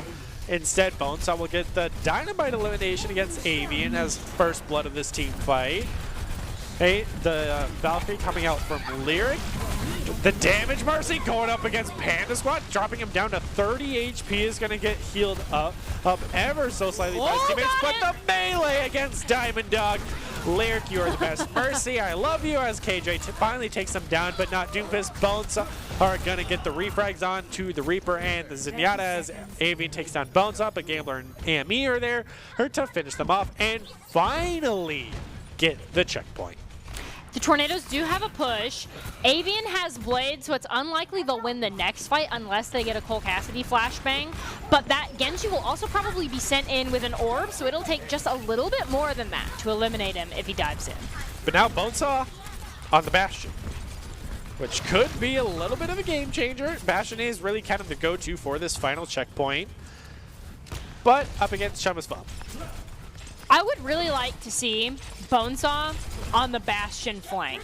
And I don't advocate for Bastion flanks very often, but I think Bonesaw is definitely a player that could make it work. And you see him over there. You see him over there with a Baptiste. Bonesaw is in your backline, on your flank, camping your spawn, and hasn't gotten any eliminations yet, just because nobody is peeking that corner. I mean, Tornadoes are about to run out of their time advantage, but Andy really popping off here. Gets the Zenyatta and the Genji plus one in this fight, as they do end up losing Bonesaw to Panda Squad. Now on the Hanzo, Shimada Brothers coming out for the Everest right now as the Nano even comes out. No eliminations come from him. Instead, the self-destruct is going to come out in the back line, not pick up anybody. Oh, big! So Gambler's going to answer it with his own self-destruct, taking down Panda Squad as he also got eliminated. And so that's just a trade for those two, as AME continuing his rampage on this Cole Cassidy, taking down Chama's Thumb and KJ, trying to get at this final point, but now losing the time advantage. They got him. Not Doomfist, though, able to take down Avian. Now it's just an all-out brawl for these last final seconds because no one's going for the clean reset. Instead, Lyric with another Battle Mercy. Let's go, taking down KJ and AME, taking down Diamond Dogs with Bonesaw, taking down Panda Squad. The blade coming out from Avian, trying to just maintain, even with the deflect, still gets taken down by AME, who also took down Chama's Thumb. And with it being overtime, they get that extra minute. So the Everest have that bonus 41 seconds. Which wasn't really what we were expecting when this rematch of the grand finals came out, but I think they've been doing a phenomenal job of countering Bonesaw. I don't think on Numbani, Bonesaw was able to do nearly as much as they wanted. I think they were especially on that Ashe, it felt like they didn't really get any value. And Bonesaw is a person that we've seen like team wipe on Ashe, right? So they're doing a phenomenal job at denying Bonesaw any value. Though I will say, in terms of elimination, Lyric is picking up a little bit of the slack on that battle. There is consistently one elimination per Valk every time they Valk. And they Valk almost every other fight. Makes me happy. And they're almost guaranteed to kill somebody, which is very interesting. We do have the Sigma coming out, which is a good pick, not only for the Bastion, but also as a potential pocket target for that Mercy. I think the Tornadoes are just trying to hunker down and see what eliminations they can get before the Everests walk on them. Lyric, you are a player of the game in my heart. Forever and always. Anytime I see a battle, Mercy just puts a smile on my face, but I mean, he always goes in on Diamond Dog, which is exactly what he should do as this. I know. And the fact that Diamond Dog usually has to commit the sleep before the Valkyrie comes out, or there's a higher target priority. And so you can't sleep it. You can't anti to get the elimination because she has infinite ammo. It's honestly a really good wombo combo for Lyric. And now Bonesaw continuing his reign of Rampage on an attack Bastion. New meta? And I think their goal here is, again, to just set everybody up main, is what it looks like. So what I'd really like... Skating Bastion. I would really like to see maybe that Bastion attempt to go high ground. I don't think mid is where Bonesaw is going to get the most value. AME is going to get a lot of value, though, with that Dynamite onto Chum is fun. Bonesaw is just going to get melted down. Good trades. Panda Squad doing a good job. Ooh, but the res, though, coming out onto AME. Okay. Bonesaw was a little too far into res, I think. Ooh, that Panda Squad's gonna ragdoll do it sent her again. body flying. Panda Squad on this Hanzo is really coming alive here on the defense, yikes. especially as Chavis Bum also gets the elimination onto Lyric. And now even Avian taking down not Doofus. Tornado's losing a lot of steam here. Even losing Gambler to Avian as well. my That's gosh. a double, and that's it. I think the low ground Bastion play mid was not the move. I think if they had set that Bastion up high ground, they would have had a much better shot. Because the point of playing a shield with Bastion is that you shield the Bastion, right? And Panda Squad can't just immediately auto-eliminate him. Because even though he can move now in turret form, Hanzo still is a hard counter to Bastion because he doesn't move as fast as he normally does, and he has a pretty big hitbox, and Hanzo can just infinitely spam him down. Also, no Symmetra for the Bastion either, just to go from high ground to high ground very quickly because he doesn't really have that mobility. Was interesting choices being made on the side of the Tornadoes. I mean, Tornadoes had a dominating performance the first time they faced the Everest in the group stage, and now here in finals, after the Everest, I almost want to say, really came into their own against the Tsunamis, bringing back against the Tornadoes in this best of 5. They're looking to take Numbani on their side and bring us to a map 4. I think this is drawable. I think a draw is the most likely outcome, but I think they also definitely have the opportunity to win this just because not even a single tick was taken, right? But because the times are so close, I think the defense that the Everests did, I think that strong defense can easily be turned against them, against the Tornadoes, because they only have about 3 fights. Yeah, and they can make it happen, but Bonesaw falling down to about 50 HP is probably not the best way to start it. We'll end up having to get healed up by Lyric, and with Lyric trying to heal up Bonesaw means that AME will get eliminated, forcing out the res, and now Lyric gets eliminated. So you are now down a healer on defense against the Everest, who are continuing their push forward with the D.Va to contest the high ground. Panda Squad has been popping off. It feels like Panda Squad wasn't necessarily warm the last time these two teams faced, and now he is, and now they're just gonna like win. that. And they just did a phenomenal job. AME got a little bit too aggressive on that, their Echo got a little too aggressive, and Mercy went to get the res, but was still looking at the Hanzo. So immediately got eliminated as well, and that won them the fight. Once your Mercy goes down, that's basically it. First point, Numbani. Yeah, so pretty solid comeback, I would say, from the Everest. I mean, yeah. I almost want to say it was also very much on the back of Panda Squad for the first hold on that Hanzo, just completely uncontested. Like, he was even on the ground, not even so much the high ground for a lot of that fight, and was just landing arrow after arrow. And Bonesaw a bit misplaced, as we mentioned multiple times on the Bastion, staying on the ground at the high ground. Seems just a lot of micromanaged errors from the Tornadoes cost him Numbani. So that's going to have us head into map 3 in this best of 5. Map 3, I believe, is going to be Dorado. Which is another map that Hanzo can be pretty dominant on. There's lots of high ground for Hanzo to take advantage of, and lots of just places for the Hanzo to spam, right? Especially on first point, before you get into that bridge, Hanzo can just spam down at you into the street. So I think Panda Squad will be in a pretty good position to attempt to carry this as well. And I really don't think the Tornadoes are respecting Panda Squad on that Hanzo at all. And it's getting all of their members eliminated. Yeah, it seems they very much focus on eliminating the backline as quickly as they can, but the DPS is just getting so much value that Bonesaw's now on main tank? Lyric is on Cole Cassidy, and its Gambler has moved over to the Zenyatta. All right, so huge comp swamps for the Tornadoes. Might be the difference for them here with Bonesaw just saying, all right, I'll take the main tank role, whereas Everest are kind of staying true to what they know, and gonna get first blood in this fight against Lyric with KJ taking him down. Bonesaw on this monkey is trying to dive in and get eliminations with his team there to support him, and they couldn't get there. Yeah, finally AME is able to get a little bit of momentum going for his team, able to take down Panda Squad, I believe that was. But with them having spawn advantage, they'll just continue to push the cart very much past Archway. It will finally get stopped as AME's able to take down Amy. Now Gambler on the Zenyatta takes down Diamond Dog. Now Doomfist taking down KJ with the nade, no less. Now Shaman's Fum taking down Gambler. Lyric with the beam, able to match Shaman's Fum. AME finally wins that engagement against Panda Squad. And finally, a clean reset for both teams. That soldier on the high ground is going to be a menace to the Everest, especially with that Ana as well. I expect a nanovisor to come out from the high ground that will probably, and then AME, if they get eliminations, they'll probably chase them down with the nanovisor. And Chum's Fum will eventually run out of DM to E.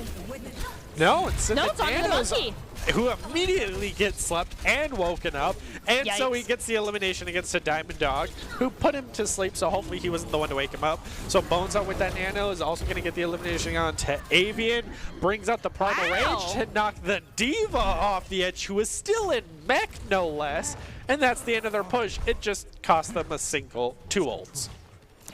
And if you're, what I would really like to see from the Everest to try to break this hold is, first of all, Panda Squad on that Hanzo needs to get some eliminations, especially with that Pocket Mercy, but also Blade could be big here if he jumps into the right turret, and that's pretty big. That first DPS elimination.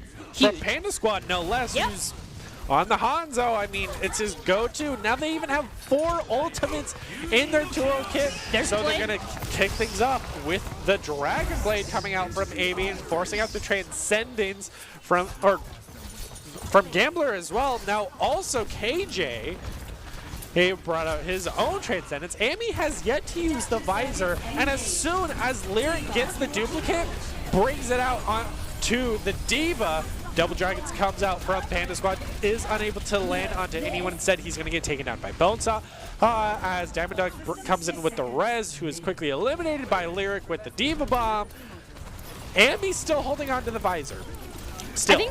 I think the biggest problem the Everest had there was they didn't all jump in together. Like, some of their members were pushing, but some of their members were still off taking 1v1s or doing who knows what, and so they didn't have a full 5. They were up 2 and still lost that fight because they didn't push together. Finally, the sights comes out as well as the nano. So the nano visor is out, gets 1, gets 2. Lyric's able to pick up 1, and KJ Bonesaw gets 1 as well. And the Panda Squad with Amy only getting a double, but with this being 5v5, 4 out of 5 members is still pretty dang good. There's the nano visor we were talking about. It's like a minute and 30 seconds late, but that's the exact nano visor from the high ground that we were describing. I don't don't know if the Everest have enough in their toolkit to bring it back. They only have self-destruct, and Chubba's Fun is very low. Panda Squad's about to go down. Avian does. Yikes. As the Mortality Field wasn't unable to keep him alive. Boneside picks him up, and he picks up KJ. Transcendence comes out from Gambler. But KJ had the Amplification Matrix, unable to bring it out. Self-destruct came out from Chubba's Fun, didn't land onto anyone. Panda Squad picks up 2. Now on the Reaper, Lyric, though, also picks up 2. Boneside picks up Panda Squad. Avian takes down Amy, but with no one able to get to Cart, they're not even able to get to checkpoint number 1. This feels like a almost unwinnable defense, because usually on Dorado, when you have that amount of time, you should be at least able to cap point 1. This is a tall ask for the next attacking team to try to just this is a tall ask for the defenders to defend point 1. If they want to do that, their rotations are going to have to be the biggest thing, because rotations on point 1 Dorado are what fail most teams and end up getting them eliminated. So normally you want to start holding right on that high ground, right? Because why wouldn't you? You get free shots at them as they're trying to move the cart through street. But then once they get to arch, you have to move back into courtyard. And everybody needs to do that together, or you're going to get eliminated and lose the fight. So the key to the defenders here is making that rotation successfully. So all eyes are going to be on the Everests here. I mean, they only got 85.26 meters to the first checkpoint, whereas the Tornadoes just have to beat them there, and they have, what, 5 minutes to do it? So Everest are really going to have to play out of their minds here. They do have Diamond Dog, this time on the Mercy, with KJ taking over the honor roll. Hopefully AME doesn't swap to Tracer. 5, 4, 3. The attack Torb instead is going to go over to the Ash with Lyric now on the Echo. AME still deciding which sniper he wants to play. Hovered on the Widow for a little bit, but Bonesaw also on the Doomfist, trying to disrupt the backline. And Bonesaw is a DPS. When they were a DPS, Bonesaw had great success on that Doomfist, so I expect no less from the tank. But the Tornadoes don't really have a front line. Oh my gosh, Diamond Dog going down first might spell disaster for the Everests here. Yeah, immediately applying pressure onto Lyric after taking down the Mercy. And unless someone from the Everest has to retreat so Mercy can come back that much quicker, they're going to have to hold out of their minds here, as Lyric able to pick up the other support. Yeah, as you mentioned, no support in this fight. This might spill doom, as Lyric's just popping off on this Echo right now. They're on a triple right now. And it does look like that Mercy is back, but the Ana will not be back for another couple of seconds here. That so long walk back is brutal. Not Doomfist getting the elimination on Panda Squad. I think now is the time to push if you're the Tornadoes. Yeah, they're just now getting their healers back, but they're down their main DPS, who now swapped over to a Tracer. And there is still a single member running on out of that time. 240 left on the board. Valkyrie comes out from Diamond Dog. Keep his main tank alive, but Lyric wins the Battle of the Echoes again with the beam to burn down Avian. Now the Nano coming out from KJ onto Chumba's Fun to keep him alive. Lyric with another elimination onto KJ. They unable to prevent the res from Diamond Dog to bring back KJ. Able to demech Chumba's Fun though, as Panda Squad finally ends Lyric's reign of terror, but KJ is able to take down Bonesaw. Now Doomfist still in the fight, takes down the Baby Diva and Chumba's Fun.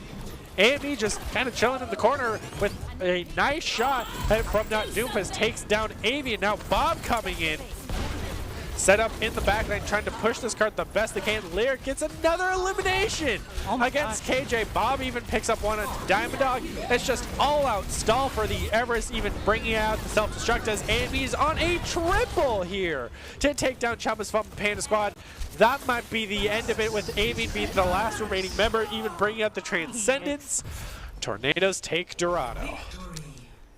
It felt like with that first pick onto the Mercy, that kind of spelled how the rest of the round was going to go, right? Their Mercy was just a little bit too aggressive, or not aggressive, but a little bit not very careful, flying between team members across that high ground there. And The Tornadoes are good. They're going to catch you in that rotation. And then everybody else backed out.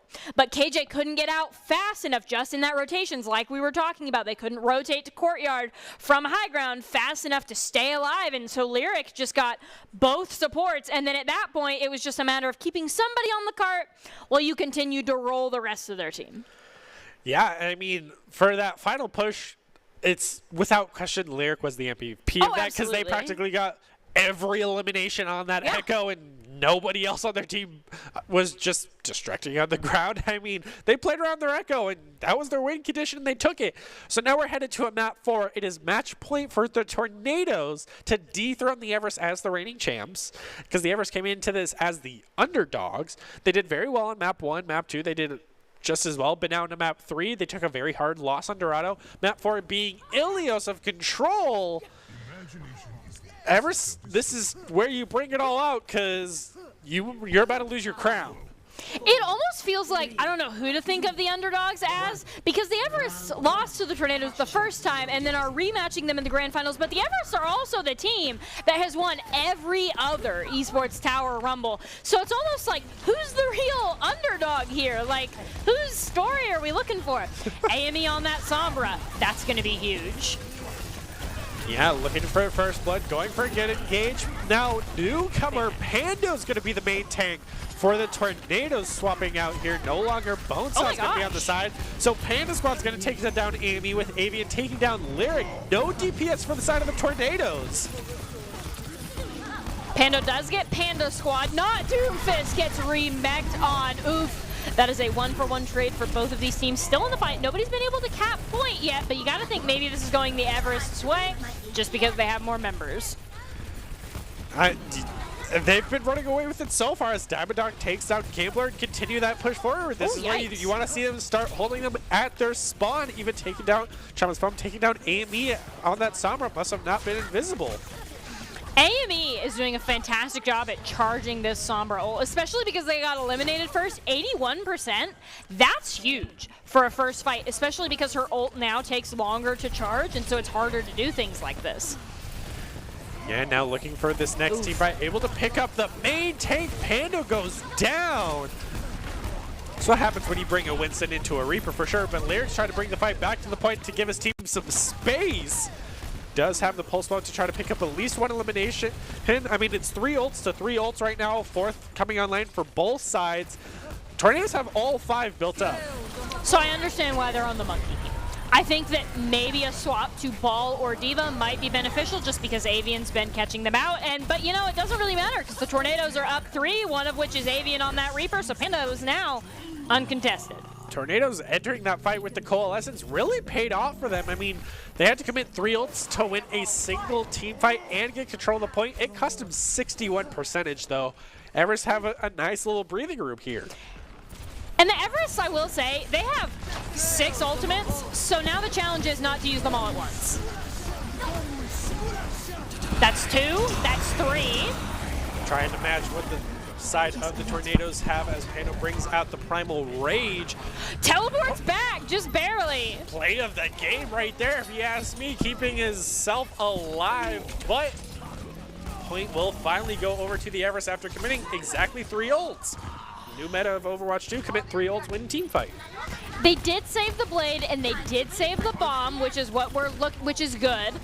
They could win a fight off of that Blade. They just need to get that Genji in the fight. All eyes are going to be on Pando as AME actually pops up with a 2-piece onto Chama's Bump as well as Avian. Tries to poop him off the edge, but not. Doofus is going to get the elimination onto KJ with Lyric throwing out the pulse bomb onto Diamond Dog. Now Pando taking that on Panda Squad. Tornadoes get the point back. Amy is looking for somebody, just waiting for them to peek them. Panda Squad, you got to think on that Genji. Widow might be their first primary dive target, unless Doomfist uses their fade first. It's going to be all about that ability usage. Lyric falls down to half HP, but Panda Squad quickly eliminated as soon as he brings out the Dragon Blade by Lyric, who gets a 2-piece onto KJ as well. Looking to take down Diamond Dog, who is able to pick up that health pack and heal just in time Instead, Amy is just going to take down AME with Wow. Thomas Bomb taking down Lyric. Got a little bit too aggressive there, I might have guessed. Now looking to try to resecure the point as the percentages are getting more and more even by the second. Amy's going to commit that infra site, which gives them a little bit of utility here, but isn't actually going to help them win that fight as Coalescence is coming down onto the point. No eliminations yet, but they are desperately trying to eliminate Avian, who's going to get out with like 30 HP and get that health pack. AME wins the Battle of the Widowmakers against Panda Squad, but Panda Squad got Lyric first. Panda's going to jump right onto KJ, and that is pretty big. Now they just have to try to keep Diamond Dog up, who's weak and their only support going into this fight. Pando wins against the Reaper with a little bit of assistance from AME and the rest of his team. And at this point, the Everest are just trying to get members on point. Coalescence comes out, is unable to get any eliminations or keep anybody alive. KJ just can't run from Pando fast enough on that Lucio. They'll go down. Aggro Sound Barrier will come out. AME's going to lose that Battle of the Widowmakers, but Lyric's going to immediately take Panda Squad down for that and get the huge pulse onto Chummis Fum. And at this point, it's just a solo Tracer trying to cause chaos. And Avian made a valiant effort, but I think that is point going over to the Tornadoes. Everest need to win the next 2 maps in order to bring us to a map 5 in this best of 5. Tornadoes, they're on match point here, even for control. I mean, the beautiful play that was of Primal Rage Winston knocks you off, goes off with you, and you can teleport back in time and live? You're one lucky Reaper. That was funny. You had the teleport on, got it immediately. It was a joy to watch. And now as we go over to the second point, AME might struggle a little bit on that Widowmaker, especially against that hunt. It looks like they're Needed going to swap for the Reaper, there for which sure. is good. But no Roadhog, so no one's looking to hook into the well or the Orisa. Orisa is someone we typically see on well a lot. Panda Squad is back on that Pharah, and the ET Tornadoes have absolutely no answer to that, especially if that Pharah is hard-pocketed. So Panda Squad should be set up here to get a ton of eliminations. Tornadoes also don't have a main healer of the Brig and the Lucio, so they're going to be playing for very scrappy. Ami's going to be needing to deal damage after damage to keep himself alive. Panda goes right into the backline onto this Diva, trying to knock her into the hole. Almost does, but she has the boosters to fly away. Now it's just ring around the rosy. Chummis Fum is taken very weak, but luckily is able to sustain by walking into KJ. Amy's teleported to the high ground, going after that Pharah. Gets it. That's always a funny play when the Reaper's able to take out the Pharah, and Mercy is unable to get in there for that res because they are camping that body. Yeah, now Chummis Fum able to take down Doomfist, quickly followed by Gambler. Her with the right-click elimination onto the Baby Diva. Amy's able to finish off Diamond Dog as well as Lyric taking down KJ. This should be the point for the Tornadoes as Avian has to suicide off the edge for the reset. But they still have no answer to that Pharah other than Reaper TPing high ground. And, you know, apparently a pulse bomb, however that happened. The res is going to come out, and Diamond Dog luckily lives through the res. Panda Squad, as long as they watch the Reaper teleports, that Pharah is uncontested and hard-pocketed, so I'd really like to see them get some value. But it's Avian that's going to get value with an elimination onto Pando. Yeah, they are +1 in this fight. No main tank for the side of the Tornadoes as not Doomfist on that break, getting value to deny the Tracer play from Avian. This should be the point in their favor. Just need to get the remaining 2 members of the Tornadoes off the point as Amy once again being the anti-air that they need to take down Panda Squad and keep the Mercy on the ground as there she goes, taken down by Lyric. The Pulse Bomb coming out will end up missing, not even eaten by the Diva. Now D-Mech, Chummis Fum going down promptly by Amy, and Panda taking down KJ. 50% closing. Everest running out of time to stay in this match. I think a Cole Cassidy might benefit them a little bit instead of perhaps either the Tracer or the Pharah. The Pharah on paper in this comp looks great, but so far has been taken out by the Reaper teleporting to high ground. Both fights they've had, and with 67% and climbing on the side of the Tornadoes to just win this. The solo barrage? All right, Panda Squad, we get it. You don't like not Doomfist. On no support, though, that's pretty solid. What, AME Let's is go! on your Mercy from the sky. Great boop as Pando brings out the Meteor Strike to try to... Oh, Oh my okay. gosh. Calculated. Just some very technical play coming out from both sides right now. Diamond Dogs committing the Valkyrie, and understandably so. This is final fight, and we just need to eliminate some people. But with 11% and climbing, Panda Squad has finally won the Everest to fight. He's waiting for Panda Squad to show I up. hope he sees him. I hope Panda Squad sees him. And it looks like he does now, so AME is going to have to find some other place to camp. Amy's on a mission right now to just eliminate poor old Panda Squad here. Or Diamond Dog, as the self-destruct does come out from Chama's Farm. Panda ends up trading out for Chama's Farm game, taken down by Avian, but now not Doomfist takes down Avian. So Tornadoes are +1 in this fight, make that +2, taking down KJ, winning the ground battle. Amy once again takes down Panda Squad, must have run out of fuel to stay in the air. Now Diamond Dog, the last remaining member, tries to bring it to Battle Mercy, gets eliminated 92% and closing. Everest, this is do or die. They're about to lose their first grand finals. And they do almost have Rocket Barrage, so they have a chance as long as they get somebody to touch that point. And with AME popping the Death Blossom on point, Avian and Kirsten are going to go down, but the Barrage is going to come out, get to. Panda Squad is also going to immediately die after that. And at this point, Chama's Fum is going to go down. It's just Diamond Dog, the Solar Mercy on the point, but the Tornadoes easily clean that up. Yeah, Lyric committed the pulse bomb to D-Mech the Diva, which secured them the win after losing so many members. So the Tornadoes are the new Grand Finals champions, taking down the Everest after some big roster change-ups. Everest had a rough start, brought it back, beat the Tsunamis, came into the Grand Finals to take down the Tornadoes, and were able to get at least one map off of them. But Tornadoes, at the end of the day, came out on top. So they're going to come away with their first Grand Finals in Week 3 of the Spring Rumble. Well, if you want to be seen by expert college recruiters, talk directly to esports industry insiders like pro athletes, team general managers, and game producers, then join the club. Esports Tower players get insider access to industry insights with our featured Rumbles. Recruiters are taking notice as well. It's a great way to score exposure, and if you're looking to start your path to pro or land a collegiate scholarship, make sure to check them out at esportstower.com. Well, with a pretty exciting final Grand Finals, we had two amazing best-of-3s that were pretty solidly 2-0 sweeps, but Grand Finals, Everest tried to come back and ultimately came up with a loss. Have to ask, who's player of the game? I mean, in my heart, it'll always be Battle Mercy Lyric, of course, but as a legitimate player of the game, your choice. So other than Bonesaw, I would like to highlight Panda Squad specifically. Just take Ilios out. Perhaps. Like, take out when they were getting countered by the Reaper. But other than that, Panda Squad did a phenomenal job, especially on that Hanzo. I would say Panda Squad had an amazing highlight reel for Hanzo for player of the game. But Bonesaw. I mean, you can always highlight Bonesaw. Bonesaw's been just the most go-to for these Esports Tower Rumbles, being that kind of quintessential player. But, again, you want to highlight the back line. Lyric doing very well. Not Doomfist, of course, keeping Bonesaw alive again and again and again. Gambler doing very well in the tank for the longest time as well. I mean, most of the roster of the Tornadoes did very well. Well, as you mentioned, Panda Squad for the side of the Everest kept things in the game. I mean, could really go either way. We'll have to wait and see who production decides as the player of the game for the most play is as we take a look. Who is highlighting Panda Squad? And it's gonna be! You called it! Is.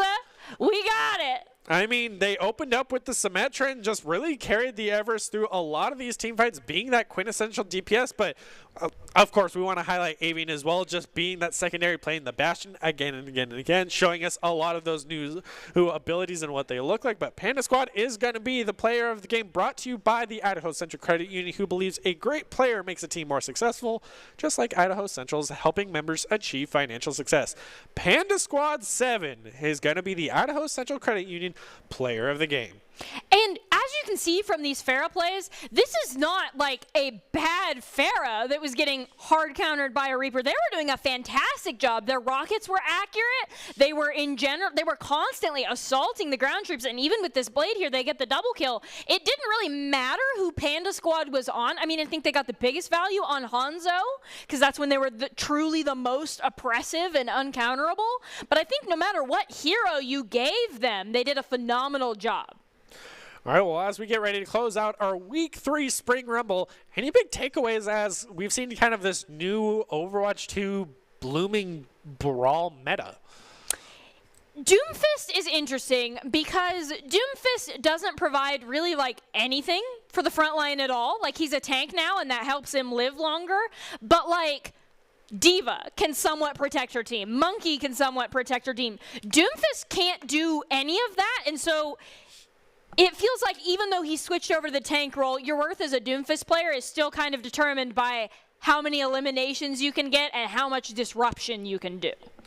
Well, we do want to offer congratulations to all the teams on a very exciting Week 3 Spring Rumble in Overwatch, and kind of a sneak peek of what maybe the Overwatch 2, and it's, of course, very exciting as Esports Tower is hoping to do more of this once the Tornadoes come down from kind of their winning high, if you want to say, because taking down the Everest of the reigning champs is a huge feat, and you know they are celebrating that.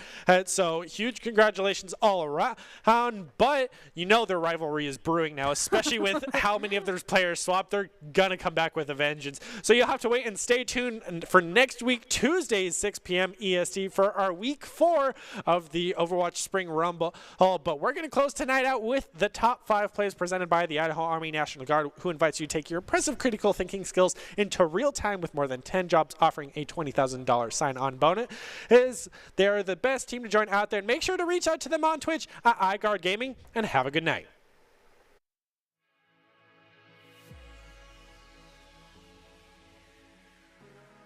On the main heels, but they do have not Doofus now on the Moira. Bringing out the sides for AME as well as Triplet with the rally to keep himself alive. But Mapsy is able to get the elimination onto Panda Squads. It seems Tornadoes are doing their best to hold him here, as Not Doomfist also gets the elimination onto the Baby Divas. Chummets Bladon gets the elimination. Reset based off the cooldown. It's based off of how much time there is, and it's just slowing builds up over time. All right. So, but a Roadhog tank now with the Nano gets taken down by Avian, who did get antied as well with 19 health and survives. Whoa, this is new. He's just a blind tank. KJ on the Ana battle Ana doing a fantastic job. None of those were assisted either. That was just KJ popping off on that Ana. No one respecting Ana's damage, I guess. Something never thought I would say, but sure, I'll take it. Ooh, Blank got there through some amazing plays by Pants. Amy finishing up KJ. I mean, they're coming back with the vengeance and getting a lot of those picks that they need. Oh, bad timing on that blade, but he got what he needed. You know, the famous Genji needs healing, and did just sit there and wait for it. He's looking for Avian as well as he got the elimination. Ooh, ate the grab from Bladon, but Diva as the main tank. This is a complete mirror matchup, and with Avian going down first, that might spell doom for the Everest. Oh, quickly trading down as Panda Squad takes down Blank, so it's been 1-for-1 so far. Both immortality fields go down. Instead, KJ's gonna try to swing the fight in their favor, taking down Mango as well as Panda Squad taking down Dark. Now Diamond Dot taking down Sweat.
and